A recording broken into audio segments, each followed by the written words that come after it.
Let me move this here.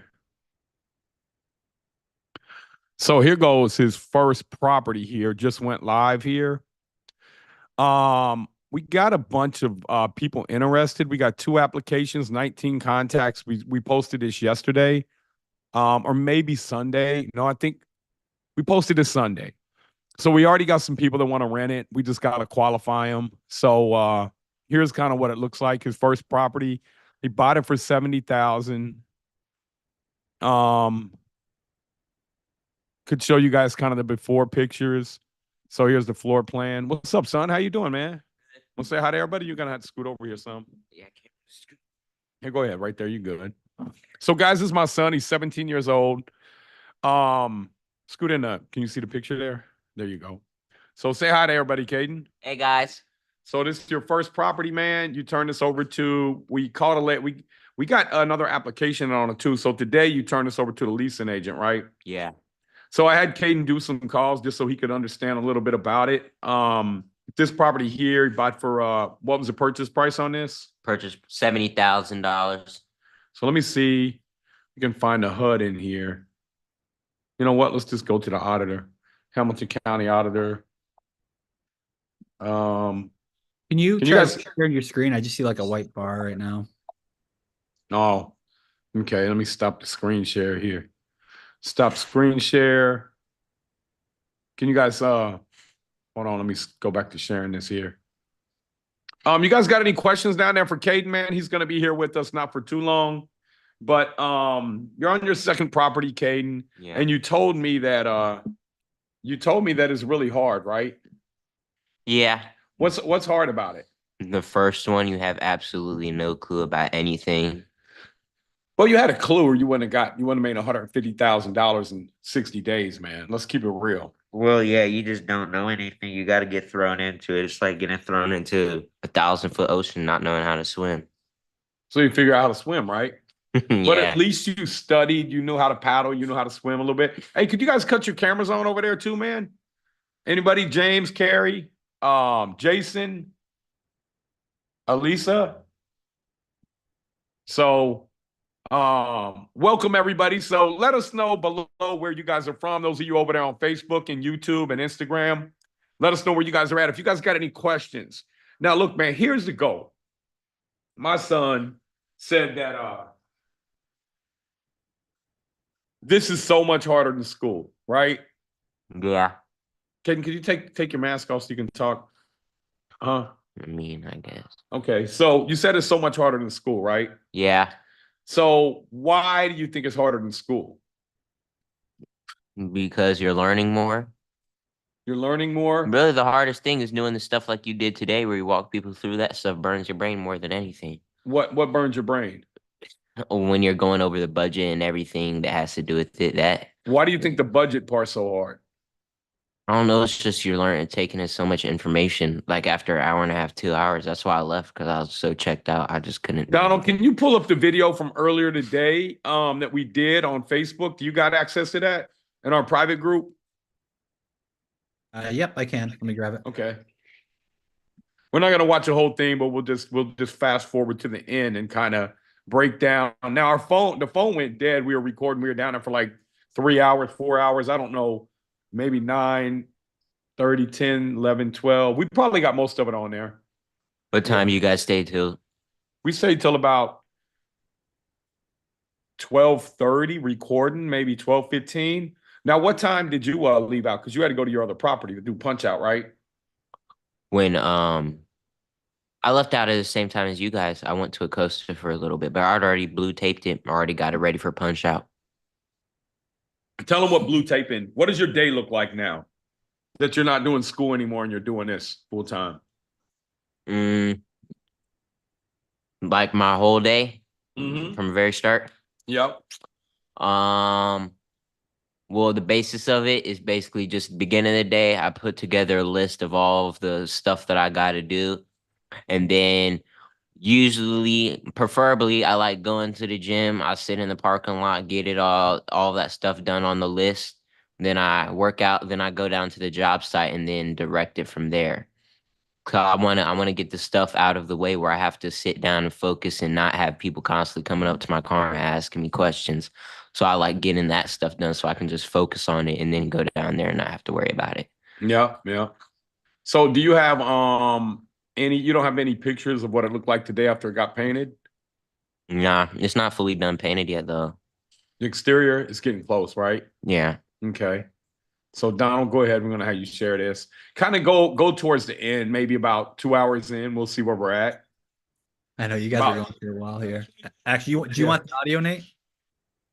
Yeah, audio and video, yeah. Okay, cool. Hold on. Share sound. So what were you doing showing you guys how Caden, what do you think this property is going to be worth conservatively when you're done? 650,000 with land. Okay, 650,000. Yeah. So over on the left, what we did was we broke down, drew out the kitchen, showed them how we drew out the kitchen in about 3 minutes. We could design the whole kitchen, show you how to design a whole kitchen, showed you how to break down drywall pricing, granite pricing, everything right there, right? Keep on going, Donald. So on the left is the budget for the exterior, 100,405. That's our number. Over here on the left is kind of retail numbers. That was like $290,000. And then on the exterior, Nah, the retail numbers were like 400,000. yeah, but I'm talking about that was just interior. That wasn't even retail numbers. That was for what a regular investor would pay who wasn't really efficient. Go a little bit more towards the end where we have the dates on there as well. See if we got the dates on there. Right here. There we go. So right here is when we're gonna have this project done by. Keep on going. There's maybe a few more things there.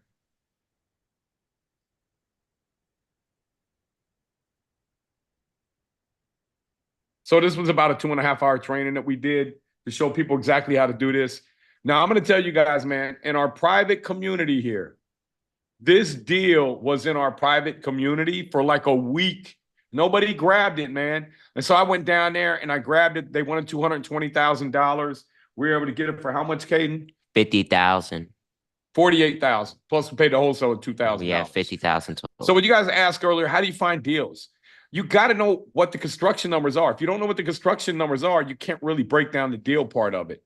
So what's the hardest part of this to you, Caden? Hardest part? Part of it. What's the hardest part of this to you, Caden? Donald, is that giving feedback? Oh. I don't know. You I don't know. Okay, you can stop the screen share, Donald. There really are not a whole lot of unforeseens. I mean, there are, but there just aren't, Scott. Like, I mean, it's really simple. When you break a property down, like it's not really go back to that. Pull that up real quick.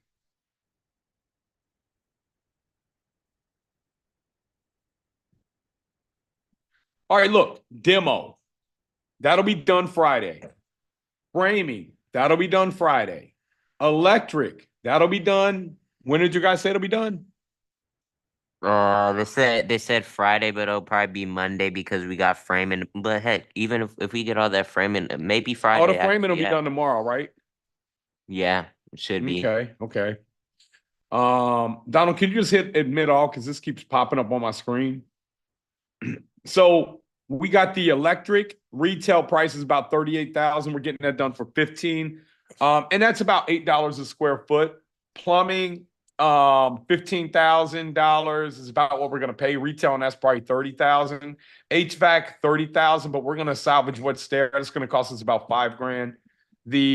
And this is about 3,600 square foot house, 10-foot ceilings on each floor. We got our tile. We got our trim, our windows, our cabinets, our vanities, our granite, our tubs, our backsplash. If you guys got any questions about construction pricing, this has windows. Then you go outside, clean up exterior, your exterior doors, your fence, your landscaping, your box gutters, front porch. Now, one of the students that was down there said I would just tear the front porch off. And I said, why? He said, I just would. And I'm like, nah, man. Why would you tear a front porch off? You're going to replace it with the same thing. He's like, well, I put Trex on it. Well, you could pull up the boards and put Trex on there, and we may do that because Trex are pretty cheap if we can use the existing floor that's already there. What is Trex? Trex is the more updated composite versus just a regular wood that you put down. Does that make sense? Yeah. Back patio, we got to fix that. We're gonna get Phil down there Friday to do that. Austin's asking, how are you getting things done for much less than retail value? Because we know what we're using production workers. We're not using so here, let's just say, for instance, here, let's take this, let's take the electric. Electric's $8 a square foot, right? The house is 3,600 square feet. That's about $40,000, right? So out of that $40,000, the company is going to spend about 20% of whatever they bring in on advertising. So they're already down from 38 or 40,000 to 32 grand, right? Then let's say they want to make their profit off of it at 25%. That's 10 grand. They're down to 22 grand. Then let's say that they got their raw cost in there that are 15,000, the same price we're paying. At least another 7 grand for them to run their company, pay for their trucks, pay for all their overhead. And so you just cut out the middleman. Like, you go straight to the subcontractors that they use, and we just get rid of all that overhead. We run the job efficiently. Same with the cabinets. Same with the vanities. Same with the granite. I mean, everything. You know, we break down the granite down to how many square inches of granite we need. We divide that by 144. Like, the granite company said it was going to be 52 square feet of granite. We knew it was going to be 44. We said, no, it's not. How are you coming up with that price? So know your numbers. And I showed everybody the text today. You know, it's not that they're bad people. A lot of times they just don't know. So, Donald, you go ahead and pull this down. I'm going to let you guys, Caden's got to get some rest, and he's got to work on some things. You still got some people to call tonight, things to check on, or you done? A couple, but not really. Who are you got to check in with? Enrique and the electrician. Okay. All right, so you guys got any questions for Caden, man? This is his second house. He started August the 21st. First house again. Did you guys see his first house before? You got before and afters for that, Donald? I can find those. Okay. I got a whole file I can send you if not. Yeah, there's somewhere in my computer. We have a lot. For the second one, we got money from a hard money lender. So our budget on that's going to be $200,000. And that house is going to be worth conservatively with the land. What do you think? 650,000. So 650,000 conservatively with the land. The land's worth about 100,000. It has 4 extra lots with it, which are really just 2 lots. And here I'll go show you guys that too. Let me go pull that up here. Hamilton County Auditor. Yeah, it looks like you're sharing a white bar. It's not sharing your whole screen. Is it now share my screen? No, it just shows like a white bar. I don't know why it's not showing your whole screen. Okay. Hold on a second. Let me just go to screen share. Now I can't share anything. There it goes. Okay, hold on. Share. Let me just go share my screen. And then I'll go over here to. Yeah, there you go. This here. Can you see it now? County, yep. Okay. And then I got the before and afters ready too after. All right. So 827 Lincoln. We'll show you guys what we got with this property. And again, they wanted 220,000. What we did was we came in and they said, well, we said, what do you think it's worth? They said, well, we think it's worth 350. I said, okay. So we ran the construction budget number. Retail numbers were 290,000. We said, so do you guys agree it needs all this work? And they said, yeah. So, okay, but these 290,000 in work, and we give you 220 and it's worth 350, we're losing a couple $100,000. We can't do that. If we got to put 290 in it, all we can give you is 40 grand. And they said, it still hasn't transferred yet. It's still in their name. So they said, would you do 150? We said, guys, come on, man. We already showed you the math. We can't do it. And so here goes cages. This is all the land we got with it here. So this is the property that the house is on. This one and the one in the back. And then this is the extra lot we got. And this extra lot we got here too. So it's actually 6 lots. But these are like lot and a lot right here. And this is a lot. So these are 135 deep. These are 150 deep. And these are, nice size lots, man. 40 times 150. So 6,000 square foot lots, roughly. And this one's 60 times 135. So this one is what's that? 466. Man, this one's about, I don't know what is that, Caden? That's over 10,000 square feet. I think that's six. No, that's just 6,000. So 60 times 100. No, it's got 35-foot lot back there too. Oh, so, we get all this extra stuff here. And then you kind of see right here, we're this close to the highway. And then if we go over this way some more, this is a hospital here that they just put in. This whole area, this is a hospital here. They just converted from the old Ford building. And this is the retail corridor up here. Does that matter? Does like the hospital matter that it's near there, or? Oh yeah, man. Yeah, because the hospitals are going to bring in higher paying jobs and people want to live around where they work. People don't want to drive 30, 40 minutes from the suburbs anymore, man. The young people, the millennials, the Gen Z, they want to walk right outside and eat, live, play, everything right there in their community. So you guys want to see his first property too? I showed you guys that earlier. James is asking, does Caden plan on BRRRRing out of state? Caden, would you BRRRR out of state? I mean, if it's enough money and I want to, but I mean, we got a good enough real estate market here that I don't really have to if I don't want to. Yeah, it wouldn't make a lot of sense to do that. Yeah. So maybe if I was in someplace like Boston or New York. Now Boston's fire, man. Like you don't here's the thing. Why would you want to go out of your area? There's plenty of deals. We got people burning all over the country in every market. Some areas are just harder to work in, like California. They're so freaking tenant oriented. They are. They're more tenant oriented, but there's other plays up there to make money in real estate too. You just have to adapt to your local market. So let me ask you this for a follow-up, right? So obviously, like you guys are saying, tenant-friendly states is something to consider. Maybe the cost to get in is higher in some of these other states, but what would be the benefit of investing locally? Like, why is that a positive thing, no matter where you live? Because you need to figure out how you need to build your systems out. If you're going to do this, you're going to have to do this. Like this becomes something that if you want to become very wealthy, you have to be able to control a lot of it. You have to be vertically integrated. You have to have the right systems and processes. You got to be boots on the ground. If you hire another guy halfway across the country to think that that's going to get you your success, you better have a really good network and system and processes in place to help you do that.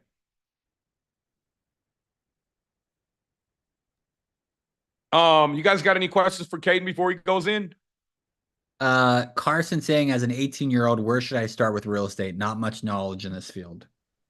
Yeah, is it 18-year-old? Yeah.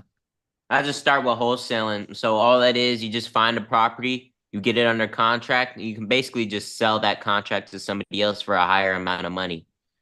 Now, I think some states you aren't allowed to do that, but I know in Ohio you are. There's every state you can do it. There's just different ways to get it done. So yeah, he's right. The get around the right people though, like Deshaun said. Your network is your net worth. Get in the right rooms, get around the right people, get around people that you've already met or seen before that are where you want to go, that are where you want to be. Somebody's asking, Lakeisha is asking, is there a network of contractors we can tap into? In our private community, we have that all built out. That's part of our mentorship. We have that, which is where we got this electrician from. We reached out into our private community, into our group me. We have a vendor list. Everybody puts in there. People come in there and ask, hey, man, I need an electrician. I need a plumber. I need a painter. I need a drywaller. So that's what Deshaun was talking about, your network, right? So part of our mentorship program, we give you the network. We give you the people. We give you the knowledge. We give you everything that you need. Edward saying, would you recommend when you first start to do demo yourself if you're able to? Should I answer? Yeah, go ahead. No, because what you're doing is, like, I think on this property, I'm making like $800 an hour. And if you're putting it out right, demo guys usually like $20, $25 an hour. So you're supposed to be over here directing the job, making $800 an hour, but you're doing a $20 an hour job. It doesn't make any sense. Yeah. So what he's saying is orchestrating the whole job is where it's really important.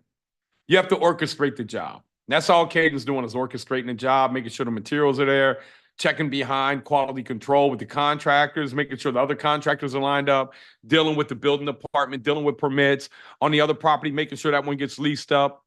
So if you neglect all that stuff to go out there and do a job you can pay somebody $25 an hour for, now look, if you're there and something needs to be done, jump in and do it. But do that out of don't make a habit of it because you'll never Greg from Indy said it's not worth your time. And Greg knows. He's our president up in Indy, and I appreciate everything you do up there, Greg. Rick's asking, how accurate are your numbers at the end? The construction numbers, I mean, Yeah. usually we want to be under budget on them, but he broke them down, I think, 3 times.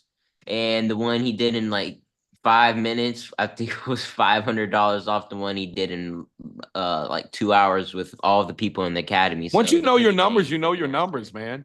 I mean, look, it's a 2x4. How much is a 2x4 with the nails? It's $4. How much is the guy going to charge me to put it in? It's going to charge me 10 or 15 bucks, $20 a 2x4.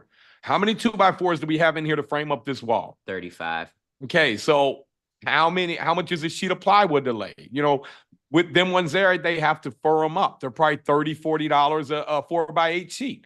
How many sheets of plywood do you got to fur up? 20. Okay, siding outside, you're gonna block off 3 windows. It's breaking it down. It's really just breaking it down and simplifying everything. There's nothing that's really hard about this. We're building properties out of materials that the cavemen used to, throw at each other, sticks and rocks, and there's nothing complicated about it, man. Here, I'll throw up the picture real quick, Nate. This was the first property that Caden did just recently. Right? Yeah, that was his first one there. So bought it for 70 grand. You put what, 80,000 in it, hard and soft costs is worth 300. You got any inside pictures? Oh yeah, I can pull those up. Or you know what, we can pull up, just show them some before pictures, and then I'll go pull up Zillow and show them the after. Oh yeah, let me go give me that torch. And then Yeah, you I'm can about go to. in. Yeah. Okay, yeah. Where's it at? It's out there. Oh, that torch. Uh-huh. So Caden's gonna head in because he don't like to be around my cigar. And I just want to mainly answer questions tonight. Go through, answer questions that you guys got. And then I want you guys to really understand how people really build wealth. They build wealth through borrowing money. Money is a depreciating asset. Do you guys all understand the concept of money goes down in value every year? Do you guys all understand that? Is there anybody who doesn't understand that concept of why money goes down in value every year?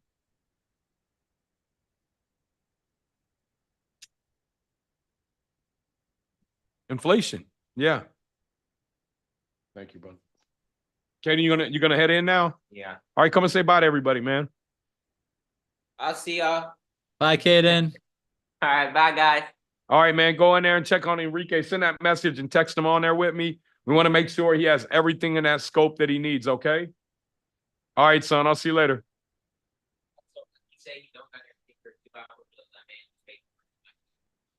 Okay. All right. See you, buddy. Good night. Yep. All right. What other questions you guys got?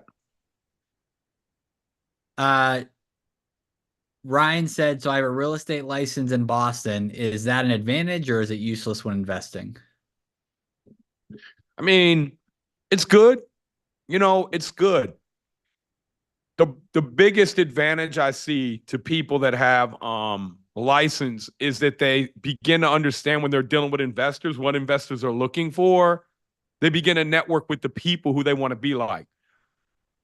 The biggest downfall I see for people who do that is that they get stuck in the day-to-day, and now the job, it becomes a job. It becomes something that instead of them focusing on their real estate career, they focus on being a realtor. And a realtor is just another job. Okay, so if I grind, like my son grinds for 9 months, and he wants to take, listen to me, everybody, seriously. Grinds for 9 months. and he wants to take off 10 years. He can do that. As a realtor, you grind for 9 months, you may get a couple properties sold. You can't take off 10 years because you don't have any more money coming in. You need to own assets that go up in value, that at the same time pay you cash flow, that at the same time you can generate higher revenue every year by increasing the rent, right? And so when you do that, it's not hard to understand how people who own assets get wealthy. So I'm here to answer, what is your hardest thing in getting started, everybody? What is it?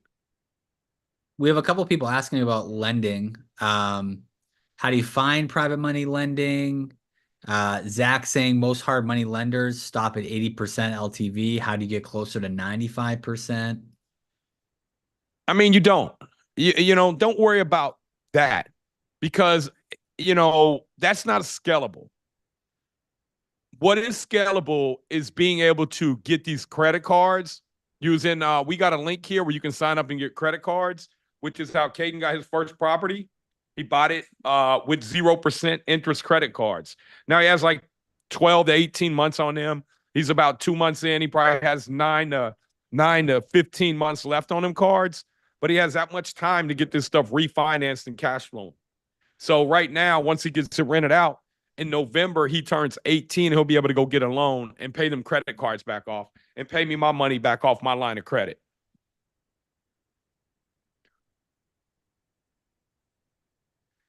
So Can you put that link in there for them so they can sign up and get a call with the company that we use to help them out with that? Let me pull that real quick. So Ryan's asking, how much money do you need to start, and do you need good credit to get loans to put down on these properties? Yeah, you need good credit. I mean, if you got like a 680, you should be good. You can do what's called a fix and flip loan, which basically they'll give you 80 to 90% of the purchase price and 100% of the renovation. So, I mean, you need like 30 to 40 grand to really do this. And you can get it by partnering with people. You can get it by taking it out of your 401k. You can get it by wholesaling a deal. Like that deal that Caden just got right there. We could have wholesaled that and made 50 grand off of it, maybe 75. It's a bunch of different ways that you can make quick money. But when the only way you know how to make money is trading your time for money, you are going to be stuck in a rat race for 40 years. All right, so I'm going to drop in the chat Fund and Grow, and that's for the business credit cards that Nate's talking about. That's what Caden was able to use. Nate applied for it and used that for the first property.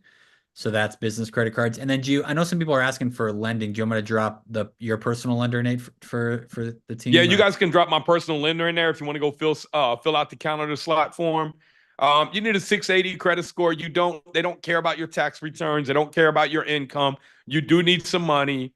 So go ahead and drop that link in there. Perfect. So that's Adam as well. So those are two for financing opportunities that you guys can look at. Anything we can do to support y'all with that. And then I have the actual Zillow link to the first property of Caden did, and I have a couple photos of it before it was done. I couldn't pull out everything because pull them up real quick, man.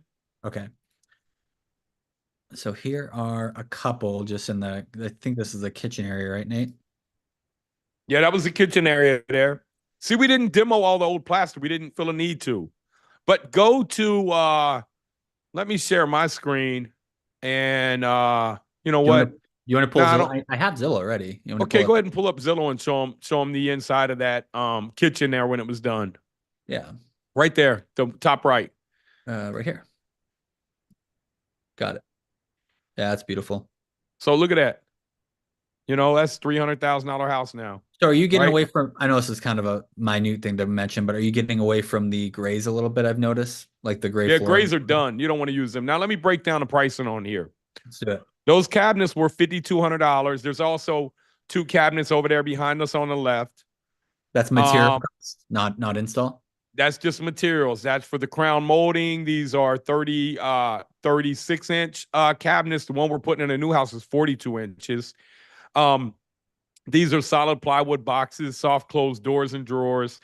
The quartz countertop was $55 a square foot. There was 62 square feet of that. The undermount sink was $175. The cutout for it was $200. That flooring right there was $2.35 a square foot installed. Those lights, those can lights there are $10 a piece off Amazon.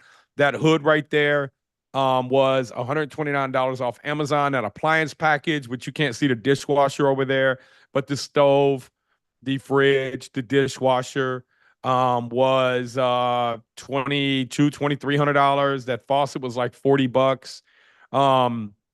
That backsplash was about $5 a square foot, and then I think we paid the guy. He did all the tile work, and Wilbur did the tile, he did the paint, he did the priming, he did all the drywall, he bought all the materials except the tile.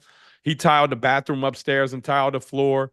He charged us $8,400 to do that, labor and material, other than the tile. And again, that was all the drywall material, all the prime, all the paint. Wilbur has about 90 guys that work for him. He does big jobs, but he's been rocking with me so long. He'll do that for me or people that are in the academy. I gave you guys his number. If you need it, reach out to him. He'll take care of you. Questions? So Francisco's saying, so I was under the impression Caden bird his first property using only zero interest cards, but it sounds like he also had a line of credit. Yeah, so that 0% interest cards were 90 grand. This house cost him about $150,000 to do. So I loaned him $60,000 out of money that we had saved up for his college fund, but I loaned it to him. He has to pay me interest back on that.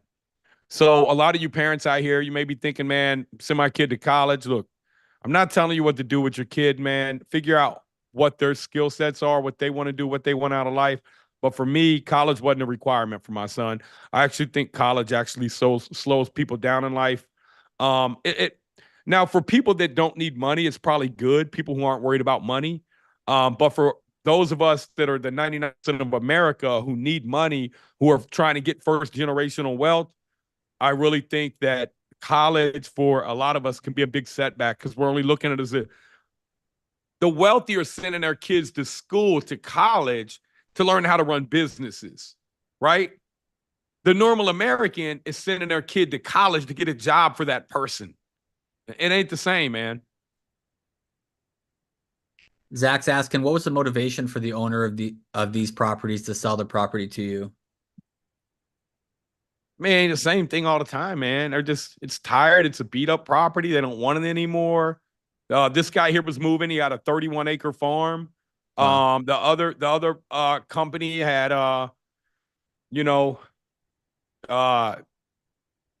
just the property's in bad shape, had water come in it, had judgment, had liens. It was just, it was in bad shape.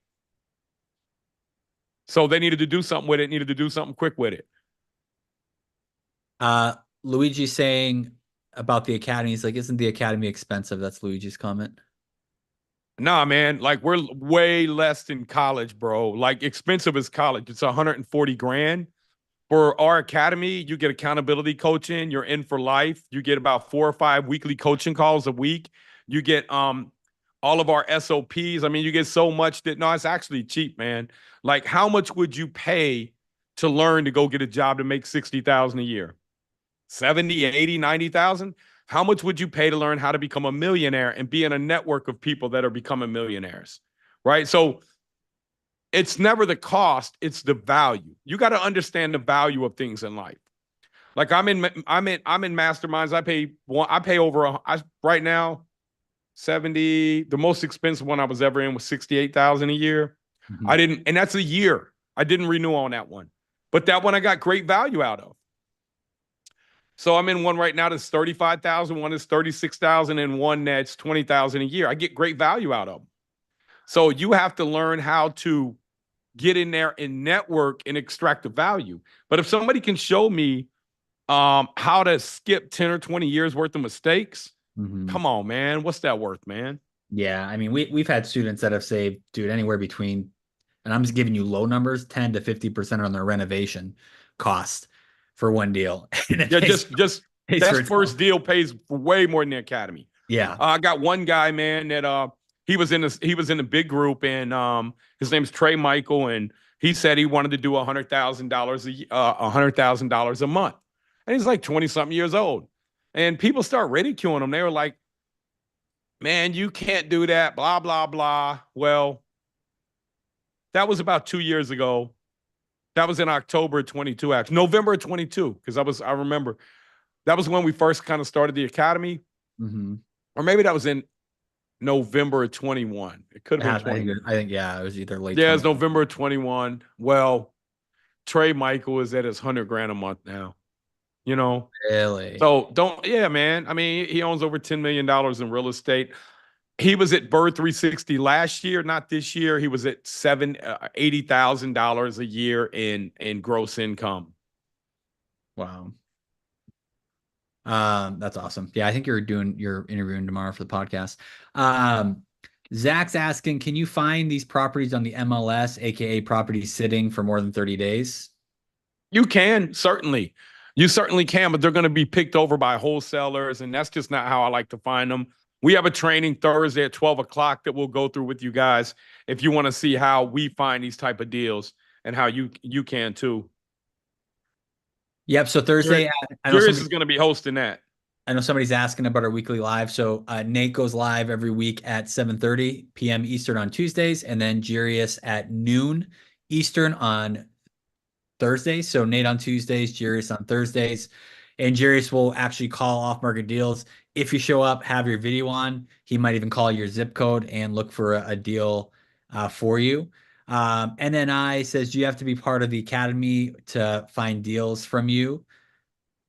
No, we train you guys how to do all this in the academy, but no, we got free trainers that can show you guys how to do this too. But if you want somebody to hold your hand, you want somebody you can jump on Zooms with, you want an accountability coach, you're really serious about this, that's where our mentorship can really help you get there quick. We got spreadsheets. We can show you how much you should be paying. We got we got trainings on how to find contractors, how to vet contractors, what you should be getting from your contractors, what you should be paying your contractors. Just kind of all the processes that I've used throughout the year. We have a couple people, it looks like Adrian and Luigi both asking any tips on how to get started with wholesaling. Join us Thursday at 12 o'clock p.m. Eastern time. Jarius is going to go in there and call people. He's going to show you the system that we use. He's going to show you guys how you can do that too. He's going to show you step by step. Use this exact same Zoom right here.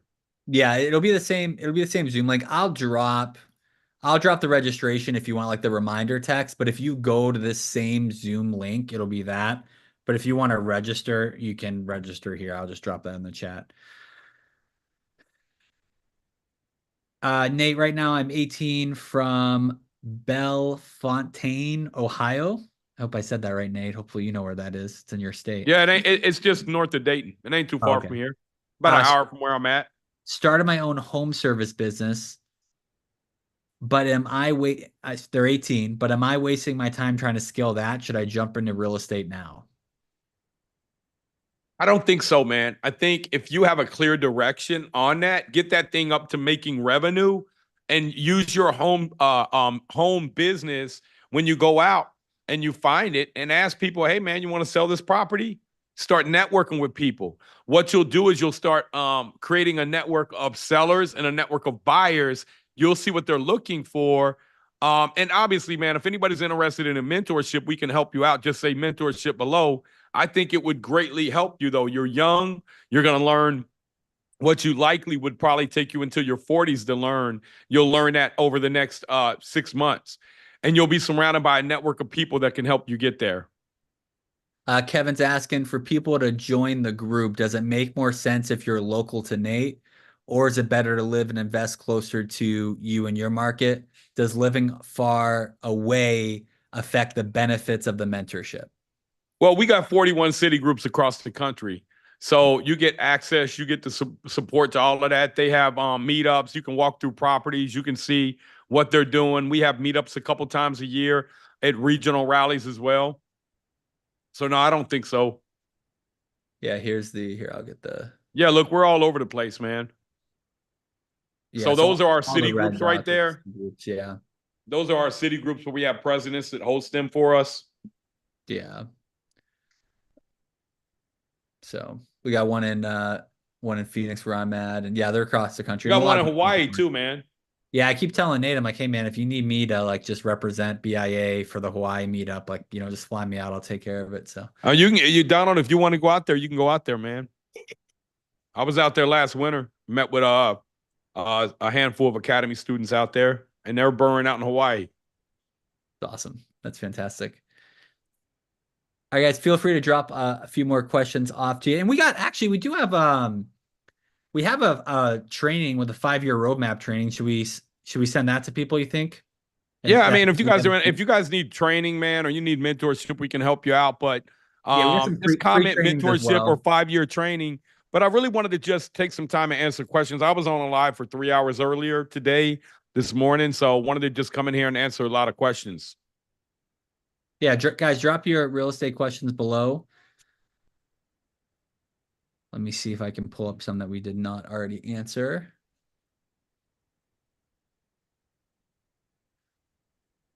Meanwhile, let me take the screen over, Donald. I'll jump in and show you guys some stuff here. Okay, sounds good. Yep. So, here is this new deal that Caden got here. Now I got to go through these properties. Can you guys see that there? Yes, we see the sheet. So right he's saying he thinks it's worth 628 based off of these comps here. What is this sheet, Um, Nate? What? What is this sheet? This is a sheet, man. It'll show you what you should pay for a property. It'll show you what your cash flow is going to be. It'll show you what your budget's going to be. We help you put this together, show you how to do this. It'll show you what your tax savings are going to be. It'll show you your appreciation, what this property is likely to go to with the 4% appreciation rate. It'll show you your debt service coverage ratio. It'll show you whether or not this is a deal you want to do or not. And then over here, this here kind of is, I go over this every week. This is kind of a big picture retirement plan here on what we want to see our members do before they go and jump into bigger deals. We want them to become a millionaire first. Doing those bigger deals can be a lot harder and a lot more challenging than doing the smaller deals. So we want you to scale up and becoming a millionaire and be able to retire in 5 years, sometimes less, maybe a few years more. But we want to give you financial freedom. Once you have financial freedom to have your time back, then you can go and you can focus on really what you want to do in life. And here is why we tell you that real estate is good, because look, over time it just goes up in value. It has never not really went up. This was the last recession. This is the one that we're in right now. Kind of, it's going sideways. Them 2% interest rates really pushed the value. During COVID, they spiked, and the government was giving out all types of money, and now that's starting to consolidate. What I would expect is to see this trend go about like where this line is running right here long term. Right here is about where I would expect the pricing to go right here. So, we'll be out here somewhere. You see where my arrow is? We'll be up here somewhere around 2030. We'll probably be 600,000 will be our median. Right now it's 412, but this number will continue to go up as income goes up and as we just go through every year, people get raises. That's why real estate costs more. But you got to know what areas to buy in too. Deshaun said, Nate, Deshaun Clark. He said, Nate, please explain the daily variance report. I was flying blind on my first rehab before the academy, and it cost me $35,000.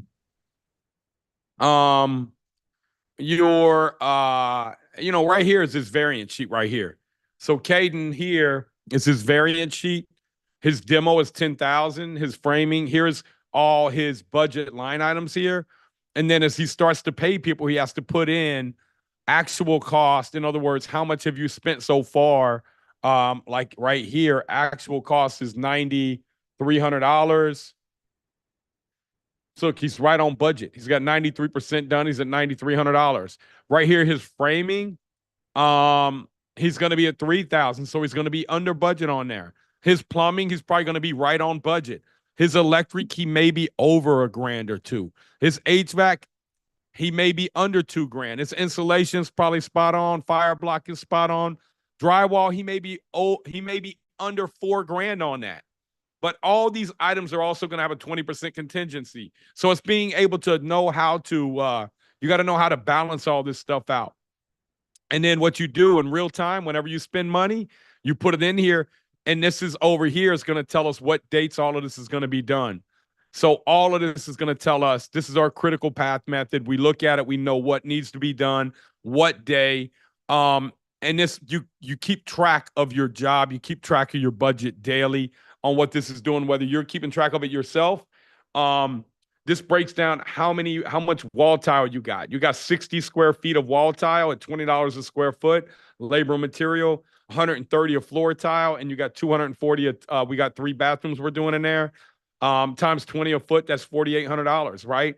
Now we get bids on it tomorrow to see if we're going to be below that or above that, and then if we want to accept that bid, or if we want to go to somebody else, or if we just want to negotiate with the guy that we're rocking with. Zach's asking, I guess AJ just told me Zach's actually going to be hanging out with Shane tonight on the call, but Zach's asking, is it easier to find deals like these in suburb or rural areas, not urban centers like Seattle? They're easy everywhere, man. People die every day. People go in, lose their job every day. People get tired of people get notices from the city that they got to fix this every day. People get tired of owning real estate. Like, you drive around, I don't care if you're in Seattle, I don't care if you're in New York, I don't care what city you're in, man. Each one of these properties is a property that is run down. Like, here, you want to see Seattle? Let's just go to Seattle real quick. Is that a disclosure state or not? Can you see my screen here?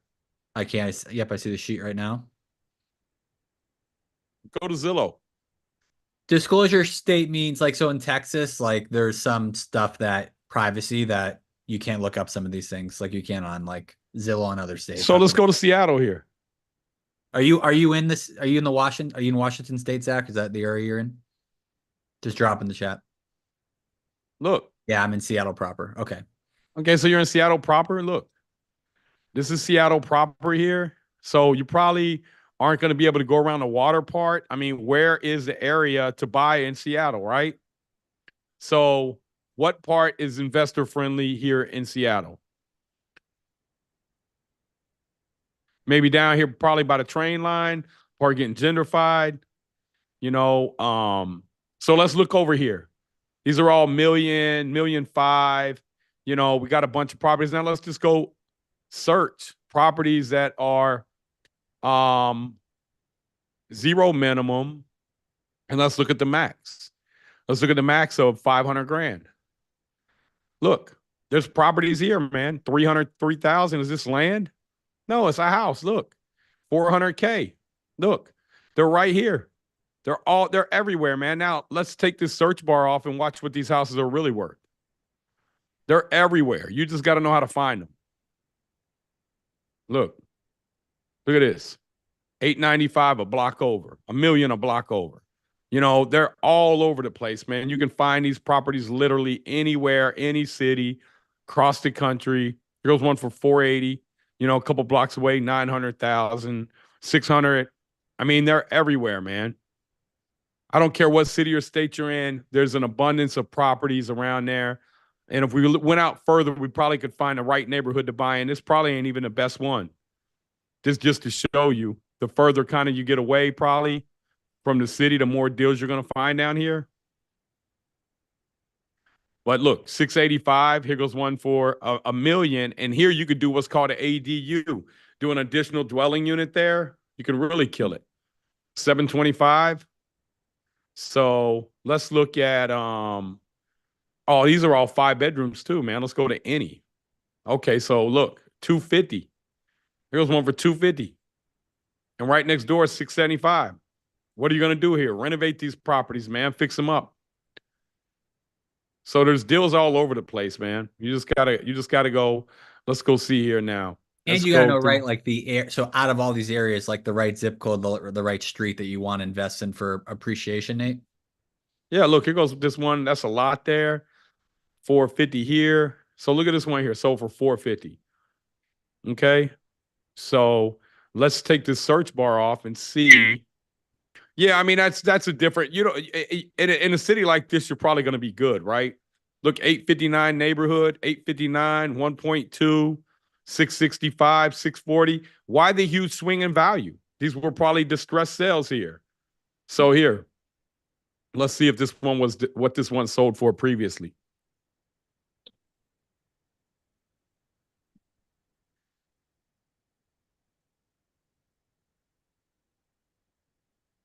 Sorry, it's taking a minute to pull up.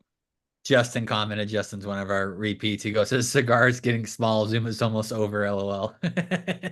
Man, I started before I was out there putting this stuff. I was just hanging out back, man. I had a long day. I don't know what's going on. This ain't working, but you guys get the idea, man. There's stuff all over the place, man. There's not a city that I couldn't go into and literally become a millionaire in a few short months, man. It's really learning the skill set and how to do this stuff.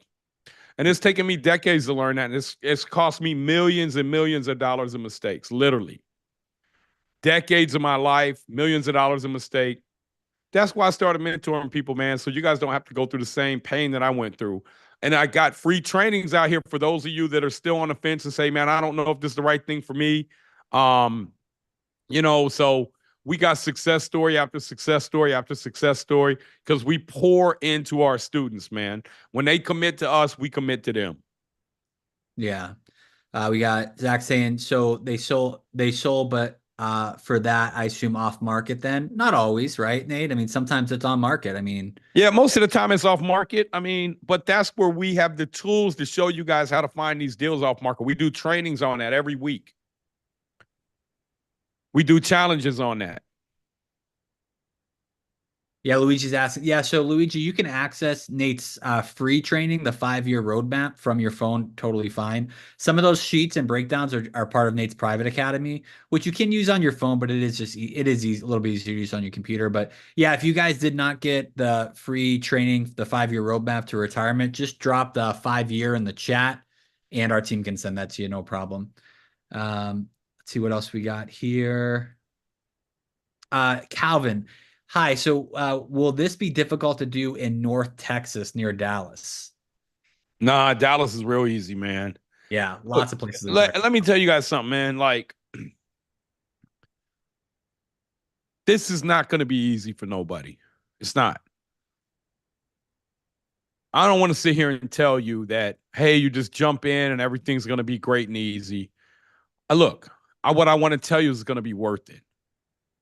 You know, what would you give to be able to retire in 5 to 7 years and help your kids out when your kids are struggling? Most of us don't achieve anything in life substantially because we're taught to just go after the minimum, play it safe, and hope that one day something lucky happens. Play it safe for 40 years. And I see so many people, they play it safe for 40 years, man. They have one bad thing go wrong and they lose everything. Then they can't leave their kids anything. Their kids want to get married. They're worried about a $20,000 or $30,000 wedding. Their kids struggling, have car problems. They can't, like my son, man, I say, hey, man, just go buy a new car, man. Why? I can't. What can you afford? Well, 200 a month. Okay, man, go buy you a new Toyota Camry. Let me know how much money you need. Get that $200 payment because he got his car wrecked. He was already 4 or 5 years old. I said, come on, man. That's what this is about. This isn't about easy. If you're looking for easy, man, McDonald's is easy to get a job at. But it's 5 years of sacrifice or 50 years of struggle. You have to pick that, man. You have to pick that. And Caden told me, he said, Dad, this is hard, man. Every day I want to give up. Right? And so I said, well, then when I really started thinking, like in school, they don't teach you anything hard because if they did, you would be an entrepreneur. So you have to be committed, man. So was there times that I wanted to give up? Every day. See, I didn't have a roadmap. I didn't have a mentor. I was figuring out everything, literally, through working stupid, crazy hours and making mistakes. The mistakes are so costly, man. They can cost you money. I went bankrupt making mistakes. They can cost you your marriage. They can cost you your relationship with your kids.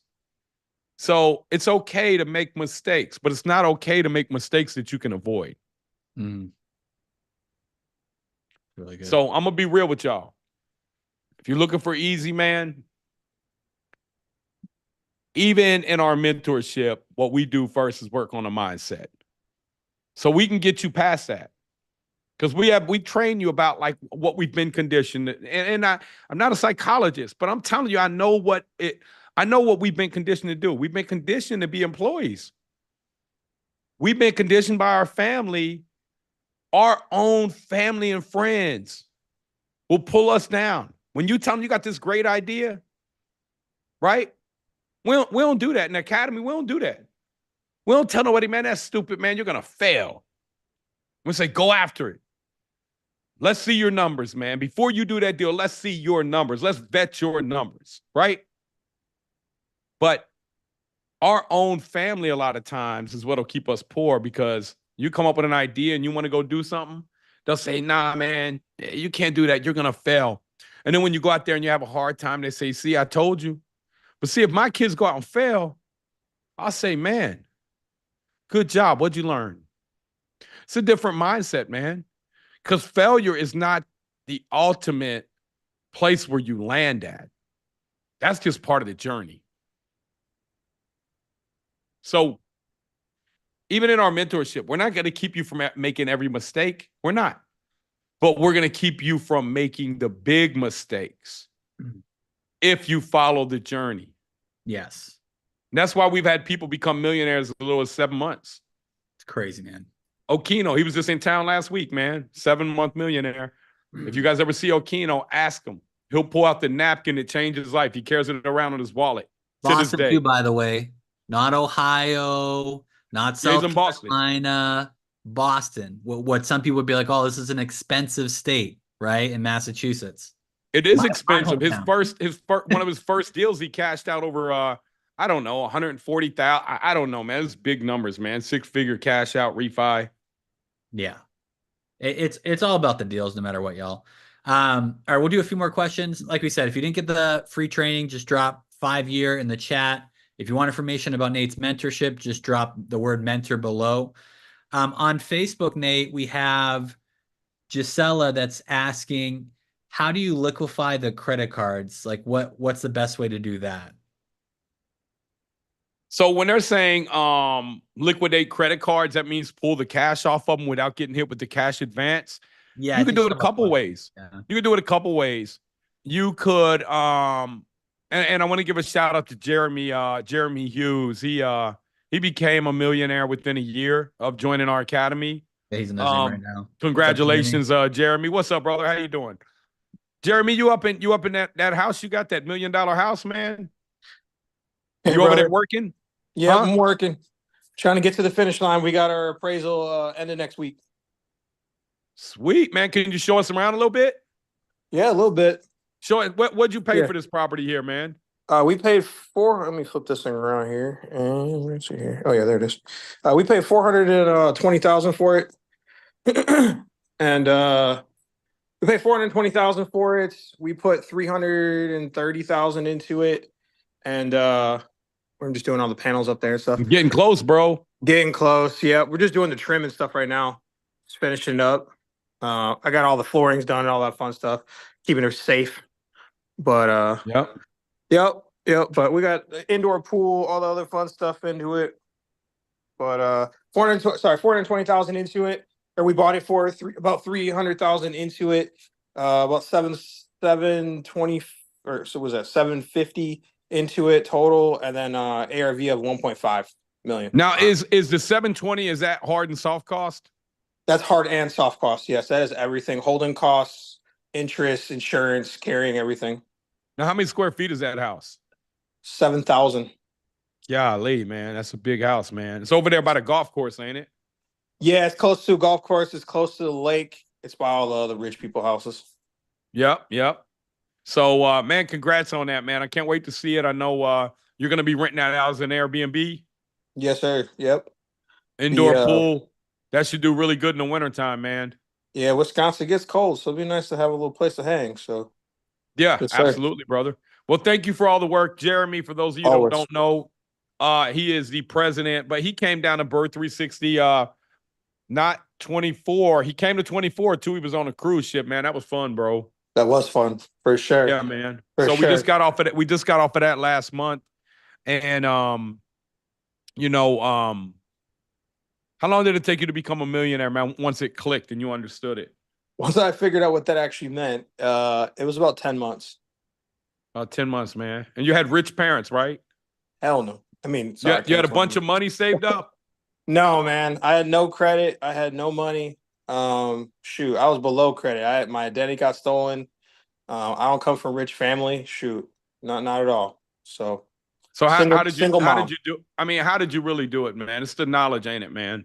100%. Like I didn't even think any of this stuff was possible. Like I just where I come from and just in general in life, like I don't ever think that it's possible than to make like 150 grand a year. That's the dream. But like that ain't it. Like there's so much more to it. It was once I knew that this was for real possible and I saw the success in the group and I saw the people around me in Burr, I was like, this is for real. And it like unlocked the cheat code. It was like, okay, this is doable.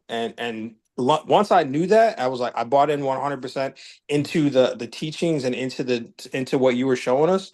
And I was there. I was there. Hey, but Jeremy, how many 80-hour weeks have you had, man? This year's it's been a lot.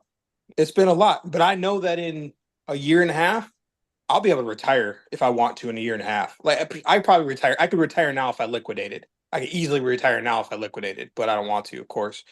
No, I mean I've had a lot of long weeks, but then in the next 6 months I'm gonna have less long weeks, and the next 6 months after that way less long weeks. Right? We're gonna be at 20 hours or 15 hours, whatever it is, Now, because we can yeah, keep pushing. what are the kids learning though, man? Man, my kids, my nephews, my nieces and nephews, they're all learning that there's more to this world than just working. That's the cool thing. They're seeing me build things, not physically and in structure, right? And they're also seeing how it is to be a leader and seeing how it is to be organized, and they see how dad is a respected person. And I walk into Home Depot, everybody says my name, right? I walk into other places, everybody says my name because we build relationships, and they also start building relationships, and they understand what building relationship is even about. So it's cool to take them along on the journey. I'm proud of you, man. I can't wait to see that house finished up, brother. Appreciate it. Gotta get you out of Florida when it comes winter and get your butt up here and freeze a little bit. Man, I'm so tired of traveling. I don't even know if I want to travel this winter, man. We travel so much, man. You I just got just off a want to be second cruise, right? Yeah, I just got off second cruise. I just want to slow down a little bit. We traveled for a month this summer. We traveled for a month and a half last winter, and then I had a bunch of vacations in between there. But look, I'm everybody hears you. It sounds like you're bragging, but this ain't the brag. This is the proof of concept right here. This is what you get. You work hard for X amount of years. You get to travel all the time. That's the Yeah, but goal, then everyone. you get burnt out If on that's what you want. travel. No, no, I Yeah. mean that's if that's what you wanted to do, you could because you can. And that's the goal of what you're teaching us to do. That if that's what you want to go and do, you can go do that because you set yourself up for that. Like you Yeah. said, 5 years instead of 50. Yep. Well, even at the end of 50 years, there's no financial freedom. You're still just, struggling. You're trying to figure out if you got enough money to die, enough money to retire. You're like, man, I got to die when I'm 78 or I'm going to run out of money. Like, man, that ain't no way to live, man. I met this gentleman recently, just randomly. I try to talk to everybody now, right? Like I kind of tell everybody and work into what I do, so in case somebody wants to sell me a house or something. But I was talking to this older gentleman, and he told me he just retired a few months ago. He said he retired from the post office. Say he had a nice pension and all this stuff. I was, oh, that's great. So you're gonna be living it up and stuff. He's like, yeah, we're trying to see if we can afford a vacation, and we're trying to see if we can afford to get another car, or, if it's gonna be too tight, but he's like, it's nice to not be working. And I'm like, this dude, like, anybody knows a post carrier, a postman, that's hard work. I mean, that is hard work. And he said he did it for 40 some years. And now Yeah. he's like hoping he can pay for a vacation and hoping that he can, buy that next house. And he's retired. Now he's got limited funds. And I'm blessed to have found you and this group and to now have the knowledge to me go, man, I'm not going to be that person. You know, he jokingly said to me, he's like, how long do you think it to be till you can retire? And I'm like, I don't know, I could retire right now if I wanted to. And he kind of looked at me, and I'm just like, yeah, I've been blessed with real estate and a good knowledge. And he's like, wow. So he actually took my number. We're gonna have a conversation soon. But um, it's just kind of cool to see the difference once you open your eyes and you kind of have that cheat code unlocked. Yeah. Well, you're really good at what you do, Jeremy. I don't want to take nothing from you. I mean, we've certainly given you a lot of training, but it takes that grit that you got to push through, that determination, that hustle. That I remember I was on a live and I found a house in Milwaukee, and in 20 minutes, Jeremy was at the freaking house walking it, saying, "Hey, I'm about to go live, guys. I'm at the house." I said, "Well, dang." That's that hustle that you can't teach, man. That's something that you got to have in you, man. So if you don't have that in you, certainly, I think by getting around the people that do have that in them, you'll start to encompass that. And that's what we do in our private group, man. We support each other. And, Jeremy, you're in for life, man. We appreciate you, brother. Thank you. Yeah, hey, family, man.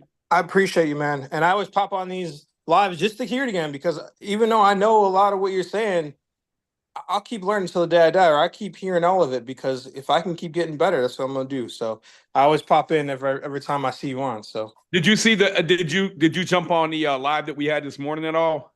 With Caden? Or no, not with Caden, but the walkthrough. I saw some of it, but I didn't get through all of it. Yeah. I was up on a ladder a bunch of the day today, so I was trying to get some trim done.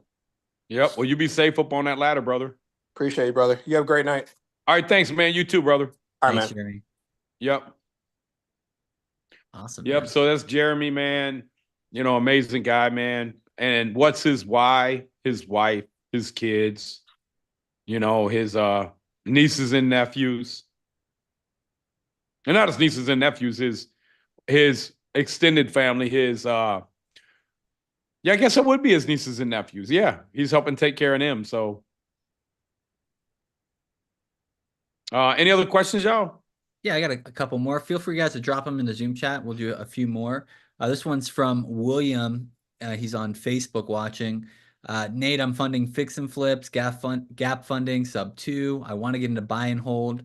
I just got a house in Alabama for $15,500. Can I work with your team to build that up, get your mentorship, and grow more? Yeah, we want to make sure that, just because it's a cheap house doesn't mean it's a house that you're going to want, man.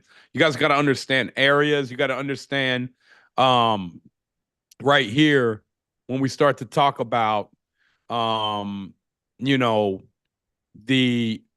this here, we want to make sure that you're buying in an area that's going to appreciate. Let's go down here. I haven't looked at this chart in a while. We're going to see if we have an oversupply of housing right now.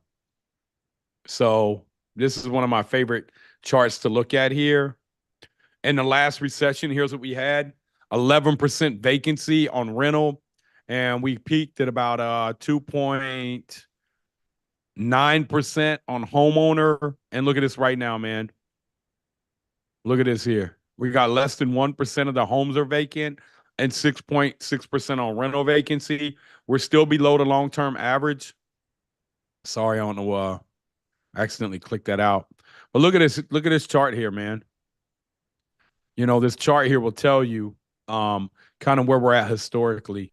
So going all the way back, look where we're at right here. See that? We're nowhere near overbuilt, man. We are underbuilt. If anything, if you look at the red line, our vacancy rate on single family homes is almost lower than ever, which tells me it's still a great time to get into real estate. Apartments are a little bit probably below our long-term average. Our population is continuing to grow. The cost to build new housing is astronomical, which is why there is a massive opportunity to build wealth using the BRRRR method. Because with the BRRRR method, you don't need to wait and save another 3 years to get your down payment. You go from property, buying another property, refinance out, get your cash out, do the same thing over and over and over again. So you're able to do this quick.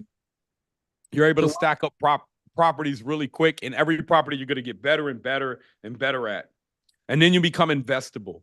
Once you really learn this stuff, you become investable. What does that mean, investable? People will invest with you, man. You know, you can show them like, hey man, I know what I'm doing. I can show you how I can get a return. I can show you how to buy a property. I can show you what kind of property to buy. So that's all the stuff that we teach you, man. All the stuff that took me decades to learn and millions of dollars in mistakes. So again, if you guys are looking for a mentor, man, I got you. I got your back. Get on a call with us. It doesn't cost you anything to get on a call. And I'm telling you guys, man, you won't regret it. Now, do you think because of the vacancy rate, you think that's because of interest rates, or? No, it's just because our population is growing and we can't build houses quick enough. The cost to build a new house is 400 grand. People can't afford 400 grand. The average median income doesn't math up with that because the interest rates went up, right? So you can't build new inventory right now. If interest rates drop to 2-3%, you could, but they're not there. So now what you got to do is you got to take these old houses and renovate them, and that creates opportunity, and that creates a gap between what you can buy them and renovate them for and what they're going to be worth.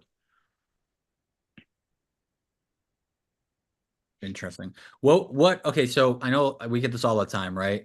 What are your thoughts on, I'm going to hit you two and you can hit them separately or together. A, investing with high interest rates, and B, the election coming up, like depending on who's president, like how should we make our decisions with real estate with those two things kind of looming above? So interest rates don't really matter. The higher the interest rate, the better deals you're going to be able to get because people get scared of interest rates. I've made millions of dollars borrowing money at 11 and 12%. So interest rates don't scare me. You have to learn how to buy deals and buy them right. And in the election, that's going to be perception of people. But ultimately, man, you can't let who gets elected control your outcome. Like they really just, to me, at the local level, they don't have that much control. Now, the perception of everybody who gets elected is different, but that's dependent on who you want to get elected, right? And so, if you are a Trump supporter and he doesn't get elected, you're probably going to think bad about the economy. If Harris gets if you're a Harris supporter and she gets elected, you're and vice versa, right? So you're going to think, oh, economy is going to do great. And so, but for me, man, that's not going to affect what I do because the underlying fundamentals of people need properties to live in does not change based off who gets elected.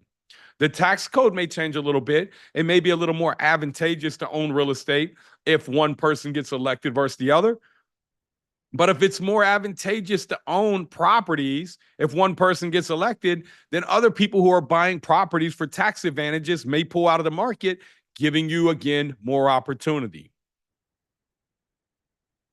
So focus on the things you can control in life. Don't worry about the things you can't control. That's a whole, and look, man, that's an employee mindset. Like I'm worried about who's going to get elected. Can't control it. God grant me the serenity to accept the things I cannot change. I cannot change that. Now you can go vote, right? But you can't change ultimately the day when they say this person's going to be president. So for me, I look at business the same way. The serenity prayer. God grant me the serenity to accept the things I cannot change, courage to change the things I can. This is courage right here, buying properties, changing your life, and the wisdom to know the difference. So I use that in business. I use that in life, man.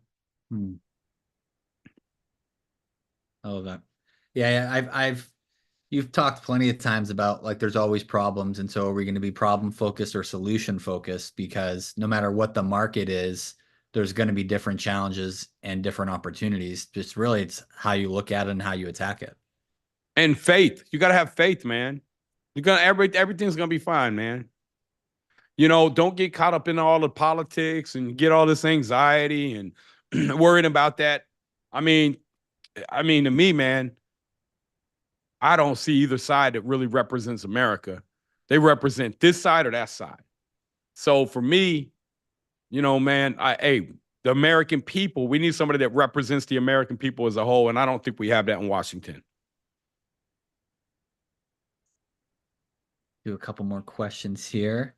Okay, good to see you, Jason. I know you've been at some lives before. Drop in the chat how your real estate journey's been going, man. Good to see your face. Russ asked, how do I figure out rents after the property is finished? So you can go to Rent-A-Meter. We got trainings on that. Look, everything that you guys could possibly think you're going to need to know, that's the stuff that we show you guys. You go to Rent-A-Meter, then you got to figure out what your debt service coverage ratio is going to be after your expenses. You have to know how to do all that to present to the bank. That's part of becoming investable. Understanding your construction costs and how to manage it and timeline and getting it done, how to find the deals. That's all becoming investable. Once you become investable, you can go to somebody, you can go to one of your friends and say, hey, man, you guys want to pitch in? I need $50,000. You want to do this property, right? You can do that. But if you don't have the knowledge, see, Jeremy didn't have the money, but he had the knowledge and he was able to go to people and say, hey, man, I'm investable. And that's how Jeremy became a millionaire so quick. Mm-hmm. Jeremy would go out and find the deals. He would talk to people. And then he would get people to invest with him because he became investable. Nilo commented a little bit. Where'd it go? Jeez, Don. Oh, there you go. Nilo commented a little bit earlier. Thank you, Nate. I haven't been this excited in 30 years. In your opinion, before I get going on a property, what should I set up? Legal and tax strategy? Question mark.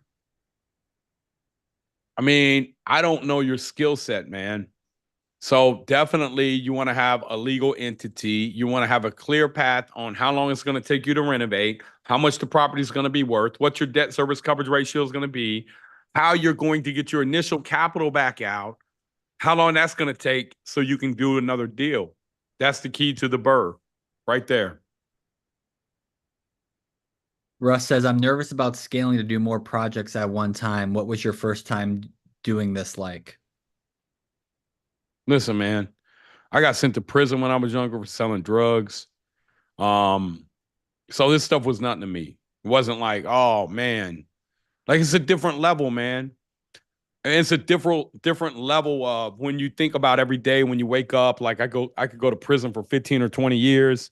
It's a different level. So for me, it wasn't hard, you know. Now I wanted to give up every day because it was hard, but at the end of the day, my parents were absent, and I think that helped me a lot. My parents were never them parents saying, "Hey, don't do that, Nate." Hey, they didn't. They just didn't. So I didn't have a lot of limiting beliefs on what I thought I could do. So when you tell your kid, like a lot of times I see a kid over there playing and dreaming, and the parents say, "Stop! Don't do that." And I just like, "Hey, man, like, let his brain wander. Like he's exploring and expanding his brain." But then stop growing right now. Yeah. Why? Because I don't want you climbing on the furniture. I don't want you tearing up that carpet that I'm gonna throw away anyways. What, you know? So I think that a lot of times as kids, man, we kind of get domesticated, and we don't dream big, and then we start to listen to what the people around us say we should do, and ultimately most of the time the people around us aren't very successful financially, and they're giving us advice, and then we're going to business school to learn from somebody that doesn't own a business, and it's all this teaching. They're teaching you how to run somebody else's business, but they're not really teaching you how to become a business. Yeah, it's a machine to create workers. It is. And then like my son, he's like, man, school was so easy, right? And then when he gets out here, this is hard, which makes you want to give up because you're not used to anything hard because the schools didn't teach you to do anything hard. They taught you to just do a little bit every day, a little bit, a little bit, a little bit. And then that is creating that employee mindset. I want to do a little bit every day and get a check. I want to do a little bit every day and get a check. I want to do a little bit every day and get a check. So it feels easy at first, but you're 20 years in, and the credit card debt's mounting. Now you got kids and they need stuff, and it just becomes a vicious cycle in life where you can never get ahead. And then you get hit with inflation. You get hit with times like inflation. So many people are like, we should raise minimum wage to $15 or whatever. Go ahead. A Big Mac's $12 now. You won't have any more buying power. Do you guys think that when inflation goes up, that money just disappears? Don't you understand that somebody else is getting wealthy off inflation? Mm-hmm. Don't you guys understand that? I make millions and millions and tens of millions of dollars in our assets growing every year because of inflation. So I get wealthy off inflation, man. I hate to see what it does to the average American. I hate to see that. I really do. That sucks. But the reality is that's why I'm here to teach you guys, because this is how you get wealthy. Do you guys understand how you get wealthy through inflation? Anybody understand that? Drop in the chat if you understand it or not. Because I can show you real quick how you get wealthy off inflation. So you guys understand that. Jason says no. Please show us. Richard says yes. So we got some no's there. All right. So any of you that said no, do you own property? Yes. Okay, Jason, how long ago did you buy your property?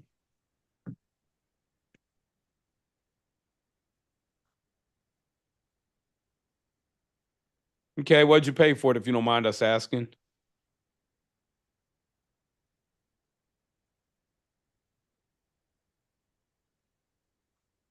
Okay, what's it worth now? So Jason's saying, I'll read it. Just he bought in 2019, $165K for a triplex. Now it's worth 400,000. So you made $235,000 in your sleep, man. Right? Imagine if you would have bought 10 or 20 of those. That's the BRRRR method, right? So that's what it's that simple. Don't overcomplicate it, man. It's just math. Right? But Jason, guess what? The opportunity's still there, brother. And then the realtor girl, I heard you say no, you didn't understand either. Do you have a property? Here, let me show you guys something, man. That's her Zoom name, by the way, guys. We're not just like naming her realtor girl. Huh? Yes, you have a property.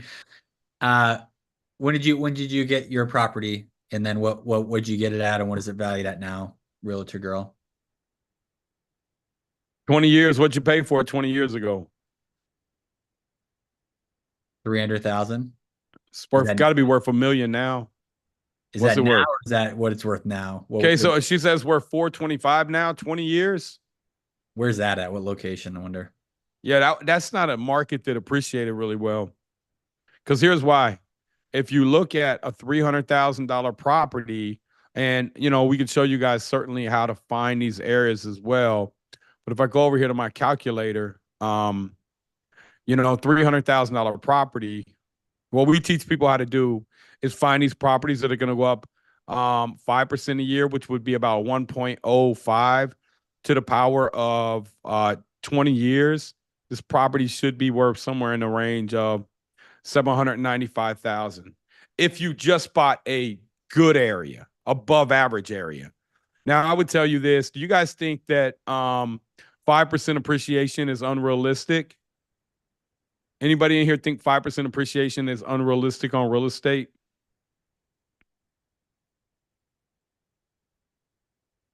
I'm seeing some no's. Huh? I'm seeing a lot of no's. It's not unrealistic. Okay. Anybody think that's unrealistic? No. Okay. All right. So look, let me just show you the math real quick here.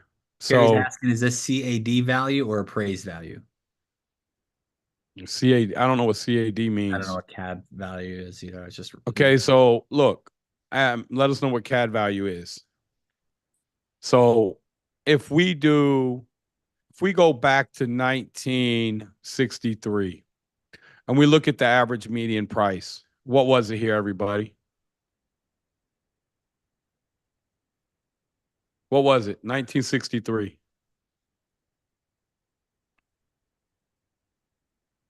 You guys see 17.8?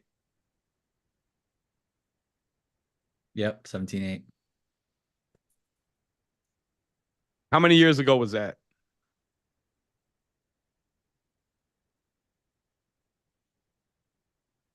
How many years ago was that? Everybody? About 60. 61. So if we take 17,800 and we times that by a 1.05 to the power of, we'll compound it every year. Compound 61. Do you guys think it's going to be worth more than 412 or less than 412? If it's worth less than 412, that means we've had over 5% appreciation.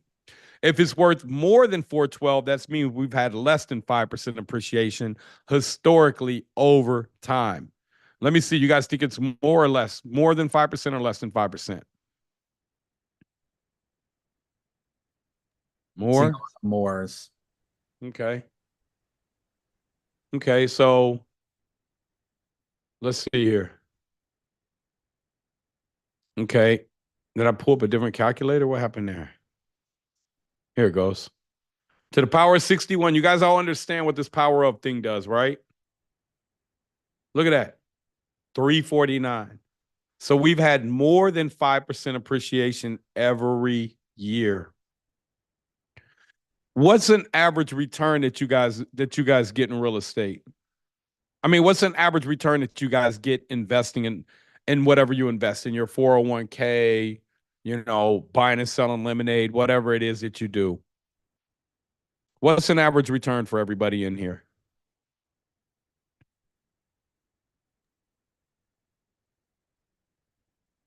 I see 20%, 7%.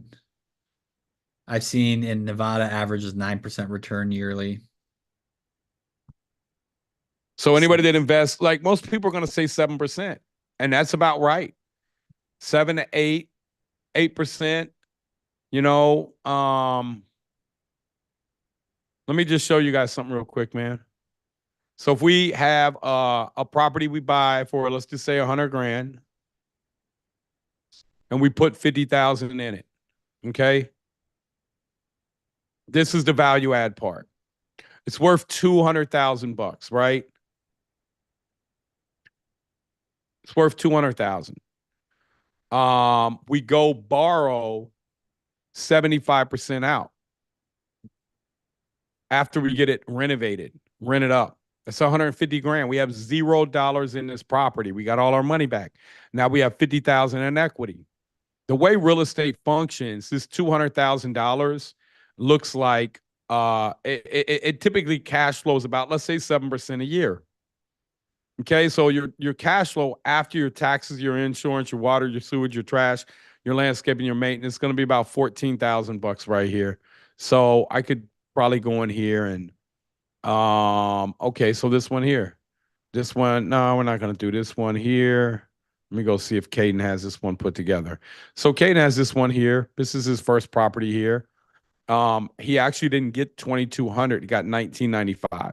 But this one here hits a 1.2 debt service coverage ratio, and he can borrow 69% of the value at 6.5%, and he can still hit his debt service coverage ratio. So he can pull out 49,000 cash over and above and beyond everything that he had in the property, because his max offer wasn't 119, it was 70,000.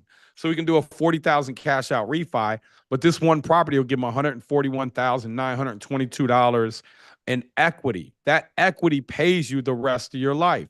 So let me jump back over here to the calculator real quick.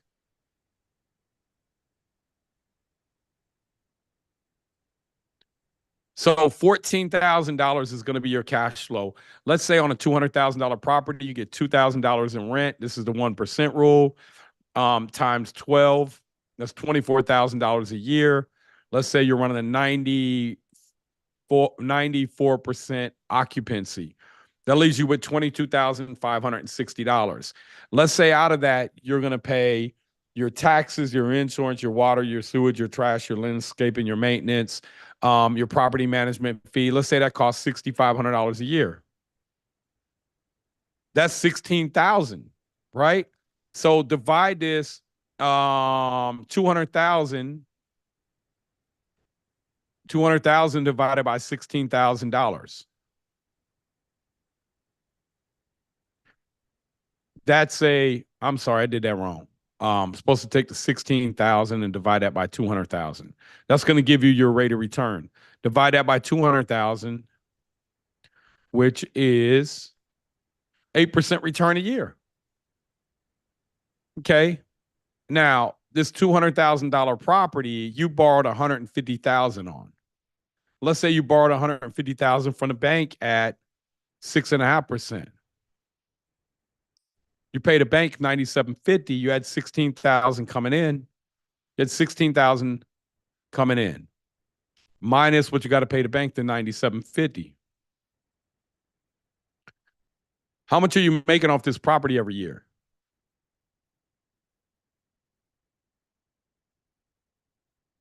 Huh? Drop in the chat. 62.50. But in reality, this $200,000 property, if you buy it in the right area, goes up, let's say 5%. That's what it's worth at the end of year one. This is what it's worth at the end of year two. This is what it's worth at the end of year three.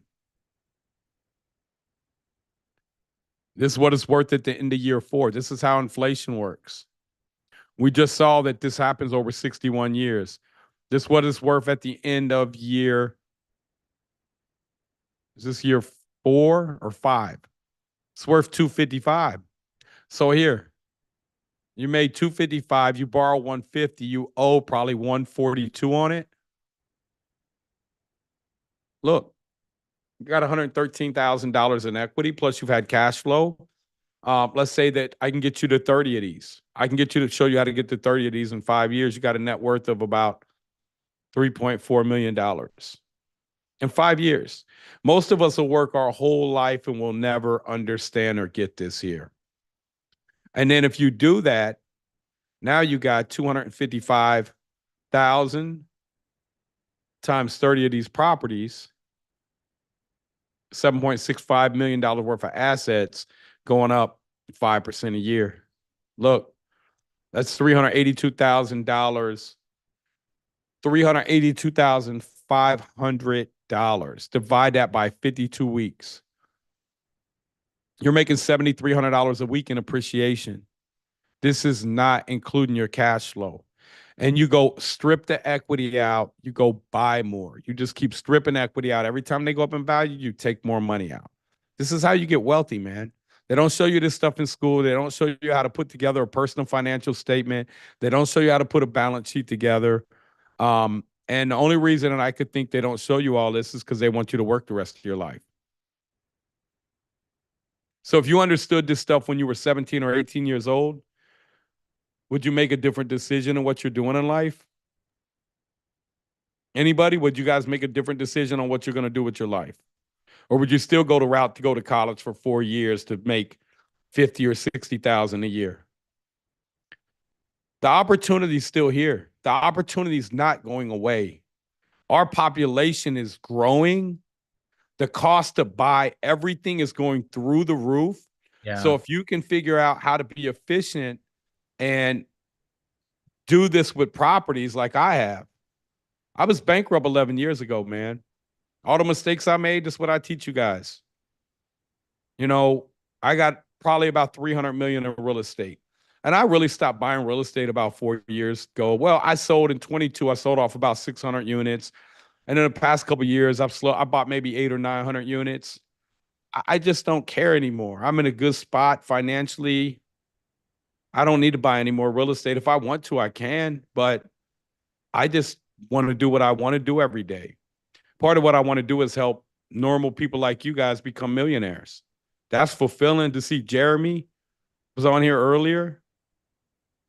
You know, to see Greg that was on here earlier, to see him in his 50s get his first property. It's going to make 100 grand on it. That's fulfillment in life. And when you can show people how to do this, man, that's rewarding. Look, I can take you outside. I got the stupid cars in the garage. I got the Lamborghini. I got the Ferrari. I got the Bentleys. I got all that stupid stuff, man. That stuff doesn't really do anything for you, man. I bet you if I go out in the garage right now, them cars won't even start. Battery's probably dead. You know, they just become more of a liability because you don't drive them. I got a Bentley out there I ordered 2 years ago, man. Got 5,000 miles on it. I put about 1,000 miles brand new. My son put 4,000 miles on it. I put 1,000 miles on the car. Pay cash for it. I drive my Tesla every day, man. So you get to a point where you realize the material stuff isn't going to fulfill you really. Like I talk about vacations. Yeah, that sounds good until you go on vacations for months and months at a time. And then you just want to be at home or hanging out with your family or hanging out with the people you mentor. Most of the cars I got go up in value. I'll show you guys one here. I'll take this out here and show you guys right now. I bought this one for 150 grand and I had an offer for over 300 grand on it. I'm going to show you guys this car, man. So yeah, I got a Grand National that I've had. Man, my son got that thing sitting out there in the rain. He pulled it out the garage. I was out of town on a cruise working. And you guys want to see these cars? I'll show you guys a couple cars, man. Yeah, they go up in value. I got a Dodge Viper out there. Dodge Viper, man. Paid $52,000 for that, man. Bought that car about 4 years ago, man. I never even switched the title over, man. I still got the title in there. That car is worth about $90,000 now. It's a 97 blue and white GTS with 8,000 original miles on it. So all that stuff sounds good until you get it and then you have it and you realize what's your purpose in life, man. I just want to see you guys have financial freedom. I want to see you guys not have to struggle, man. That's rewarding to me. So here, I'll show you guys. You guys want to see a car or two? Let's do it. All right. Our Tuesday night crew doesn't usually get to see the garage, so. Well, I mean, I don't look, man. I live out here on the water. Look, I was bankrupt. I don't know if you guys can see. I don't know if you guys can even see. It's dark out here now, but I usually have parties back here. Carrie taught us CAD, Nate. Huh? CAD value is the tax office appraised value. Oh, no. We go off the real value, not the CAD value. So not the CAD value. We go off the real value of what the property's really worth. We hope that they value the property down low, because then it's going to save us on property taxes. So right here, let me open my garage up. So look, y'all, we got this I got this blue and white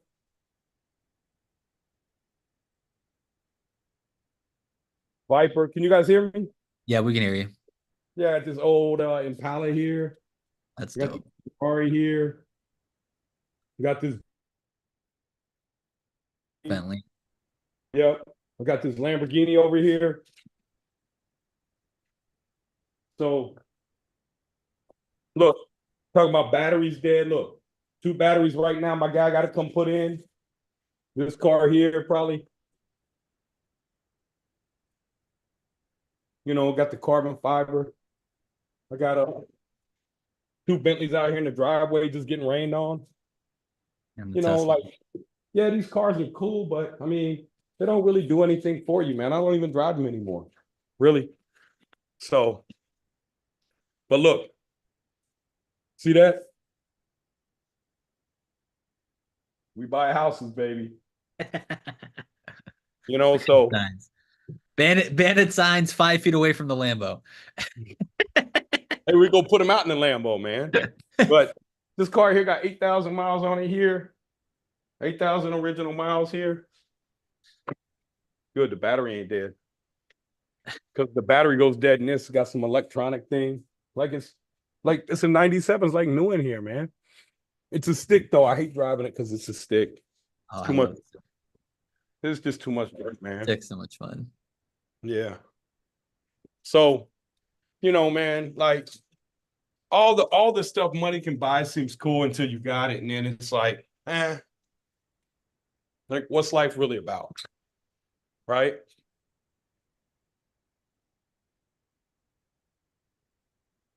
So, all right, man, let's answer a couple more questions, man.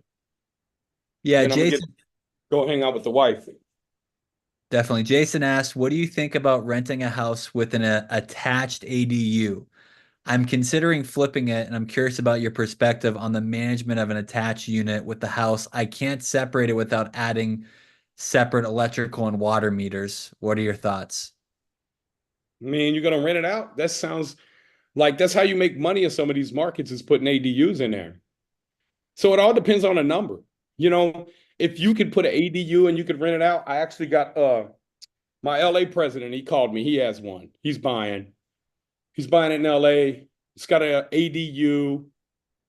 I was like running numbers like, dude, you're literally going to be living in his house for free because it's got an ADU, the ADU, and it's got another unit in it, and he's going to stay in the big house. He can rent it out for his mortgage is going to be $6,200 a month. The ADU rents for $3,000. The other unit for $1,800, which is $4,800. So he's got to come up with $1,400, but his principal reduction, meaning the amount of his loan, is going down $2,000 every month. So he's living in it for free. He gets $200 a month to live there. Then if it's worth $1.1 million, $1.2 million, and that's going up 5% a year, that's $50,000. Dragon Ball on YouTube asks, when you underwrite deals, do you always underwrite based on base rental rates and avoid running numbers on best case scenario type of situations? Because you know that regulations can change, for instance, ADU, Airbnb. Yeah, I mean, we don't do Airbnb. I mean, Airbnb is highly speculative. That market can crash. What we're looking for is stability, things that we got historical data on, things that we know we're going to be able to rent the property for. And no, we don't always go to the top of the market. We make sure that the deal works with whatever, even what the unrenovated stuff is selling for it or renting for in the market. We make sure that it's going to work there. We're very conservative in our analysis. All right, we'll do one more question. Once again, if you didn't get Nate's free training, the 5-year roadmap, drop 5-year in the chats. Yeah, JDGN, if they're from BRRRR Invest team, because you can't change your Zoom name, that is our team. They are official with us, connecting with you if you had questions about the academy or if you wanted the training. So again, if you want the free 5-year roadmap, drop 5-year in the chat. If you want more information about Nate's mentorship, drop mentor in the chat. Let me see. Okay. Barnabas asked, Nate, could you please go back to how to cash out on credit cards? So we got a company that we partnered with to show people in our academy, and I will tell you guys how to do it, man. We dropped a link for them if they want to schedule a call. What they do is they will take and get you business credit cards. You then take the business credit cards, and what we did was we took them, and let me see if I could share my screen again here. And we took them over here to right here. We put the business credit cards. We created an account. My son did all this. He created an account, and then we uploaded all the credit cards, and then we went in here and we sent a wire off of our credit cards to the title company to close on the property. They charge us about 2.5% or 3% to do it. So there is a fee, but the money is 0%. So it's like I'm borrowing money at 2 or 3%. And then the minimum, you got to be careful doing this. The reason you got to be really careful, Plastic is a company. There's other companies that do it too. I think Melio, but we didn't use that one. I heard that one's a little harder. The reason you got to be very careful is because if you got a really good credit score and you go and you max out your credit cards and they show up on your FICO, your credit score can drop from a 750 to a 550 because of your credit card debt utilization. So you want to make sure that you're getting the right credit cards. And let me clean this camera here. You want to make sure that you're getting the right credit cards and that the ones that you get are not going to report to your personal credit. Very cool. Sweet. That was all the questions that we had. Well, hey man, I want to thank you all. Look, I'm going to ask you guys this, man. Do this. Join us Thursday at 12 o'clock p.m. Eastern time. Jarius is going to show you how to go in and find these off-market deals. And if he picks out your zip code, he's going to ask you to drop a zip code. He's going to ask you to have your camera on and drop a zip code. If he picks out your zip code, he makes a call. He gets somebody on the phone. That's your zip code. That's your lead. You're going to follow up with these people. You may be able to make 10, 20, 50, or $100,000 off the property. So it becomes where it almost is like a game. Like, man, I want to get another property. I want to make more money. I want to get another property. I want to get, but it's like a real game that you're playing. How many of y'all video games and on your phone to decompress? I'm guilty. I played Clash Royale. Do you really? Oh, dude, I'm gonna play you now. I haven't played that in a while. That's amazing. Oh man, I'll crush you, man. All right, y'all. Stay tuned. We're about to go live on and I'm gonna crush Donald on. Where you at? How many points you got? What level you at? I know, I gotta look it up. I'd probably beat you, and I haven't played in 6 months, but I'd win in something in life against you. All right, let's put like 500 jumping jacks on it because I can't do that many push-ups. Okay. Yeah. Okay. But continue. Sorry, you said playing games. Sorry, playing video games. What was your thought there? So, I mean, if you like doing this system we got here, man, is like if I go over here and I go to let's see here, man. I can go over here to NateBRRRR.com. Man, I hope y'all change my picture out.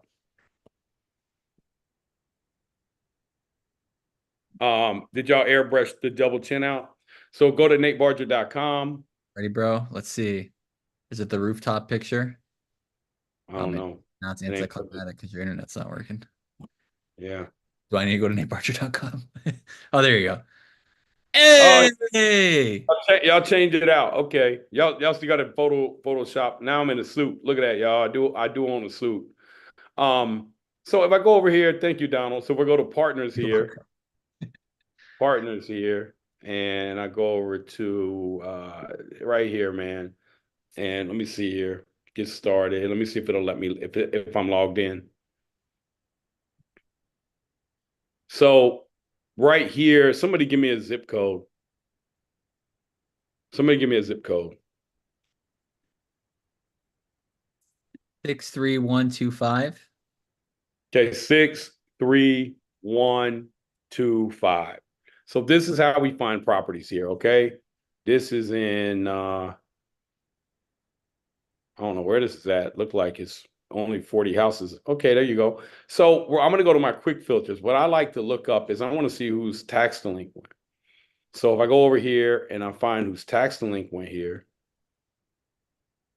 then I'm going to know who is kind of like a motivated seller. Look at all these people tax delinquent, man. So what I'm going to do here is I'm going to scroll down to the very bottom of the list, and I'm going to go find the ones that haven't traded in a long time.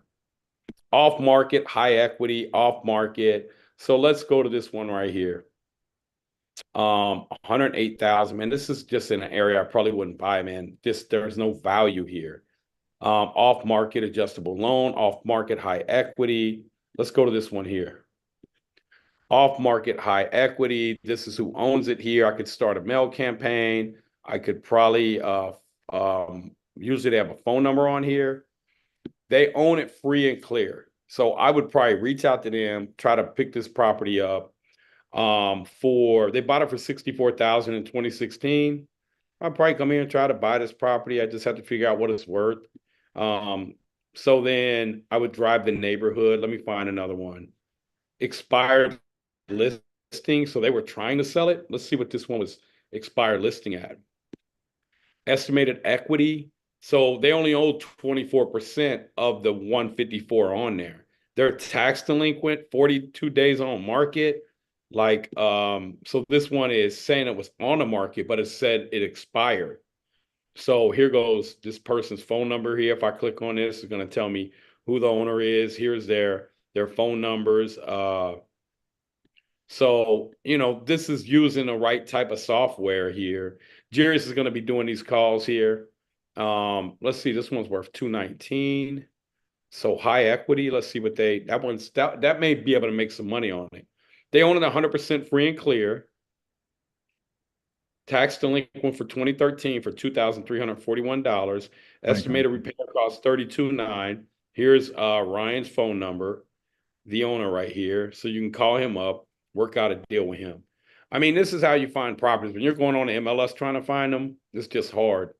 So I like this one, 260,000. It's 1,200 square feet, 3 bedroom, 1.5 bath, high equity.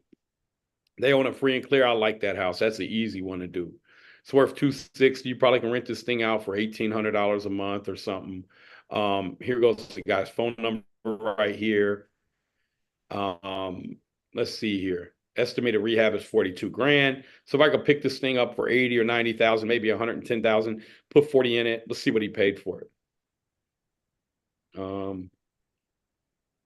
He bought it in 2010. It doesn't say what he paid for. We could certainly find that though. So this is how we find properties here, man. So, if I wanted to, I could just go in here and I could make $50,000 a day doing this. It's not hard, man. Just wrap them up, put them under contract. But again, man, you get your time in life back to do what you want to do every day, not do what you have to do. Like if I had to do that, I'd just go do it, right? And I would grind through that list. I would grind through it. I'd call 100 people. I'd call 200 people. I'd call 300 people. I'd get hung up on. I'd get told no. I wouldn't care. I'm focused on the goal, not the circumstances. Does that make sense, everybody? So there's nothing that's really hard about this. It's all systematic. It's all picking a goal and accomplishing it. It's not saying, well, the goal wasn't as easy as I thought it was going to be. Don't worry about it being easy or hard, man. Just worry about it's going to be life-changing.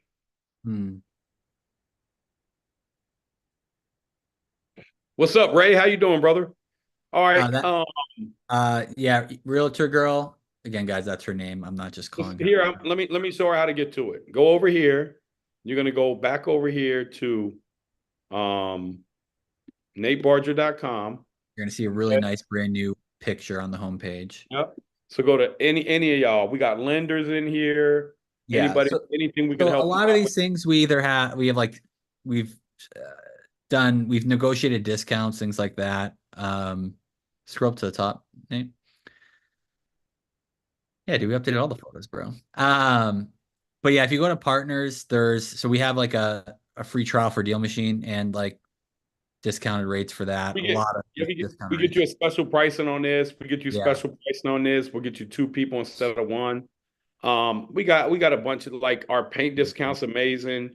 That we get with PPG. And that's not just for the academy, because we have, if you guys aren't in our free public group, just search BRRRR Invest. It has almost 300,000 people in it. And that's for our public community. So you guys have access to all of these resources. Yep. You want to go over here to lending. So right here, we can get you guys hooked up. It doesn't matter but you got to know what you're doing first, man. You don't want to go and start borrowing money if you really don't know what you're doing right now. You want to figure that part out. So,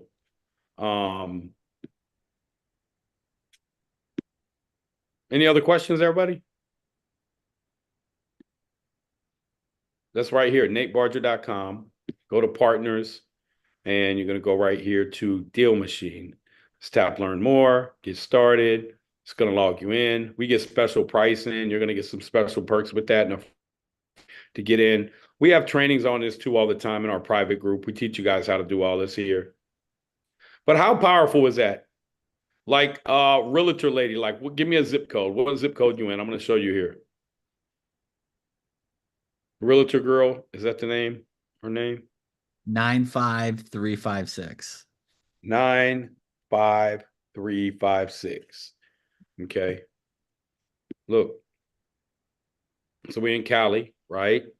Now you think for sure ain't nobody over here tax delinquent, right? So let's go over here again. Let's refresh this here. And it's loading still. It may take a second. I don't know why my internet's acting so slow. I guess it had to go to California. Reload the map.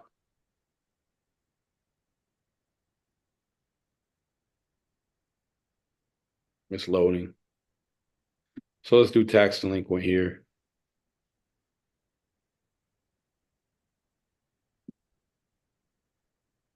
It's still stuck on I don't know why it's still stuck over there hold on.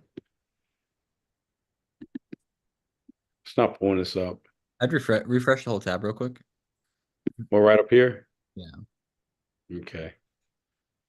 And then put the zip code in again. Are you in there actually? Is this where? Yeah, there you go, bro. Okay, so then I go over to quick filters. Now I could filter out. Another one that I really like is these tired landlords, man. These are people that have owned the property for over 15 years. A lot of times the tired landlords are good lead sources too, because when I dig into them, they may own a whole bunch of property. So I'm gonna scroll down here and let's just click on this one here, off market, high equity. Look, off market, high equity, tax delinquent, senior owner, tired landlord. Oh, this is a gold lead here. Look here.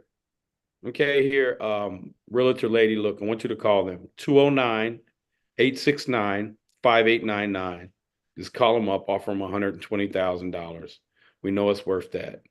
You know, you probably make 100 grand off that property easy, just wholesaling it. They bought it in 09 for 137, so they definitely could take 100. Needs repairs. And then we can go in here, add this as a lead if we want. Again, you got, ask her, does she had a number? Here goes their email addresses here. VickyPetrie@gmail.com. Monate.k through 12, so school teacher, more than likely. Thank you for your service. So, but she's older lady. 1,018 square feet. Looks like it's in a nice neighborhood worth 400 grand, renovated, maybe even a little more, maybe 500, depending on how you renovate the thing. And then here's another cool feature I like. If I want to go drive that neighborhood here, let's say I want to just go drive this neighborhood. I want to see what this neighborhood looks like. Let's say, man, these are nice houses over here. Okay. So, ooh, look, here goes one here. Perfect, baby. Hidden behind a bush. So we can go drive up and down the street here, see what we can find here. So I like to find the distressed neighborhoods and the ones that are delinquent. And they got Benson, for you asking, a lot of people dropping their zip codes. This is what the entire call is for the 12 o'clock on Thursday. Yeah. So let me end this real quick, and I want to go back over here. I want to go back to. So that realtor girl, we said that's not a distressed neighborhood. You said realtor girl. Yes, but there's distressed houses everywhere. Yeah, there's definitely distressed houses everywhere. It doesn't matter. So yeah, here, let's go. Let me go over here. And these are tired landlords. Let me go pull up the tax delinquent one. Yeah, I'll go pull up tax delinquent here. Might have to refresh it again.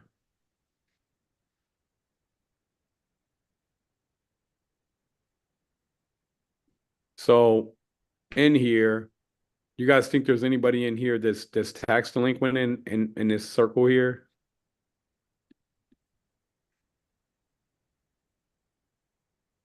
So let's go look. We'll see. Tax delinquent.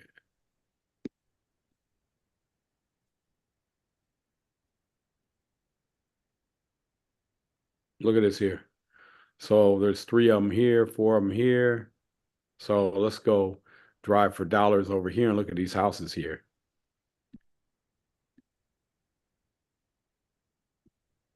Okay. So this tax delinquent doesn't look like a neighborhood that's run down, but these people are behind on their taxes. Look at this one here. Really nice manicured grass. One next door. Look at this one here. Got some roof issues over here. This one might be worth looking at here. They got a Buick in the car. Buick in the driveway. Hey, y'all know that's an old person car. So yeah, and y'all got to remember too, like with the software, it's like the don't judge a book by its cover. Obviously, if you see overgrown, if you see the house on the exterior, but sometimes the interior or the person living there in their life situation. You know, it could be a death in the family. They're like, man, I want to get rid of this. Like all of that. Like you just don't know. Yeah, you never know. So I think this was the one right here. It's tax delinquent. So, but I mean, these are just some of the tools that we use to show people, train people how to really find off-market deals. So if you guys jump on a call with us at 12:30, is it 12 o'clock or 12:30? Well, it starts at 12. If you come at 12:30, you'll be 30 minutes late. Yeah, so show up at 12 o'clock. Look, man, the world is waiting for you to buy these houses, right? It's 9 o'clock your time, yes. Tomorrow, for anybody in the academy, we're going to be showing you guys at 12:30 tomorrow how to do tax abatements. So Christos is going to be, he's the LA president. He lives out in LA. He's going to be jumping in. I got 4 podcasts I got to shoot in the morning, and he's going to be showing you guys how to get a tax abatement. So my son's property that's assessed at that he just bought for 70,000, we're going to get a tax abatement on that for 70 grand. And here's what that means. Probably for 15 years, you're going to get a CRA abatement, which is what they're called. They don't do these everywhere. Some cities do, some cities don't. We are in a city that does. So let me pull up this calculator if I can find it again. Let me just pull a new one up here. So, oh, you know what? I ain't got to do all that. Let me just go right here and show you what's going to happen. So here, this is his property here that he bought here. We're going to pull this address up here. Joseph is saying, is that the same as a cost segregation study? No, cost segregation has to do with taxes. This has to do with this right here. I'll show you here. Okay. This is property he just bought. This one here. See, that's in his actually his LLC name. So he bought it 821 for 70 grand. And again, that property is, I'm gonna show that one to you right now. 2643 Costa, right here. Same property here. Look, see it right here. So totally redid this, but this is the property here. So look at this taxes. Taxes paid, 2,600. See, his tax value is 119. Let's say the auditor came in and reassessed it at 225, which would be the CAD value. His taxes would jump to calculate. His taxes would jump to 4984 a year. But if he goes and does an abatement on it for the $70,000, he'll be locked in. His tax will be locked in at 1,550 for 15 years, right? So that's how a tax abatement can help you tremendously. It helps your cash flow. So why do they do that? Why do they allow abatements? Because we're short on housing. They need more housing in Cincinnati. And so they do an abatement because there's so many rundown houses that they need investors to come in and renovate these things and provide affordable housing. So it's an incentivization for investors, and it helps the community out, basically. It helps the community. It helps us provide quality housing. Because if we had to pay, let's say they did the full value on that, 300,000 in tax value would be 6,600 a year. We couldn't rent that thing. We couldn't rent it for $2,000 a month. Here, let me just show you why. Because then if we go and we pull up a calculator here, right? So let's say that we can get, $2,000 a year, and I mean a month in rent, and let's say that's 24,000. Let's say we're running a 95% occupancy. That's 22.8 minus 6,600 in just taxes, minus our other expenses, which are going to be your property management. It's going to be another, $2,000 a year. Minus your insurance, going to be another $1,500 a year. Minus your maintenance, which is going to be another $1,000 a year. Minus your gas, electric, carrying costs, turnovers. Let's say it's another $1,500 a year right there. That means we got $10,200 coming in.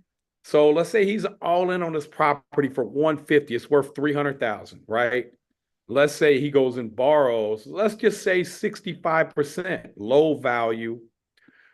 195,000, and he has to borrow this money at 6.5%.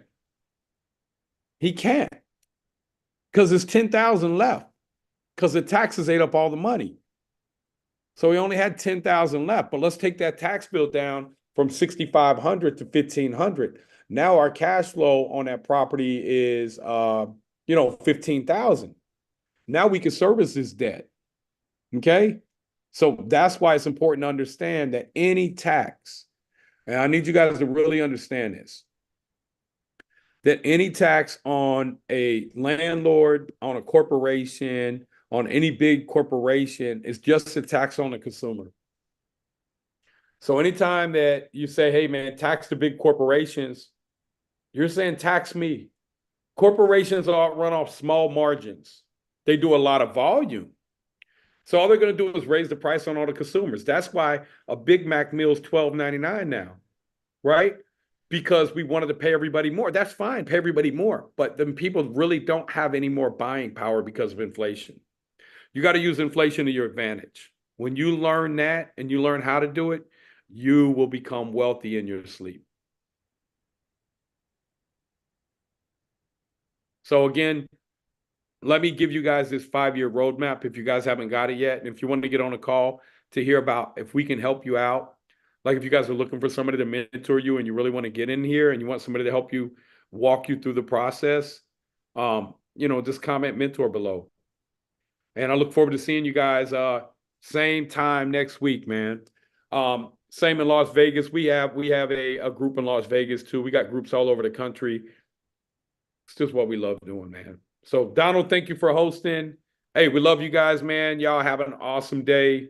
And see you Thursday at 12 o'clock. 12 o'clock Eastern. Thank you, everybody. And then next week too, 7:30 Eastern here at the same Zoom link as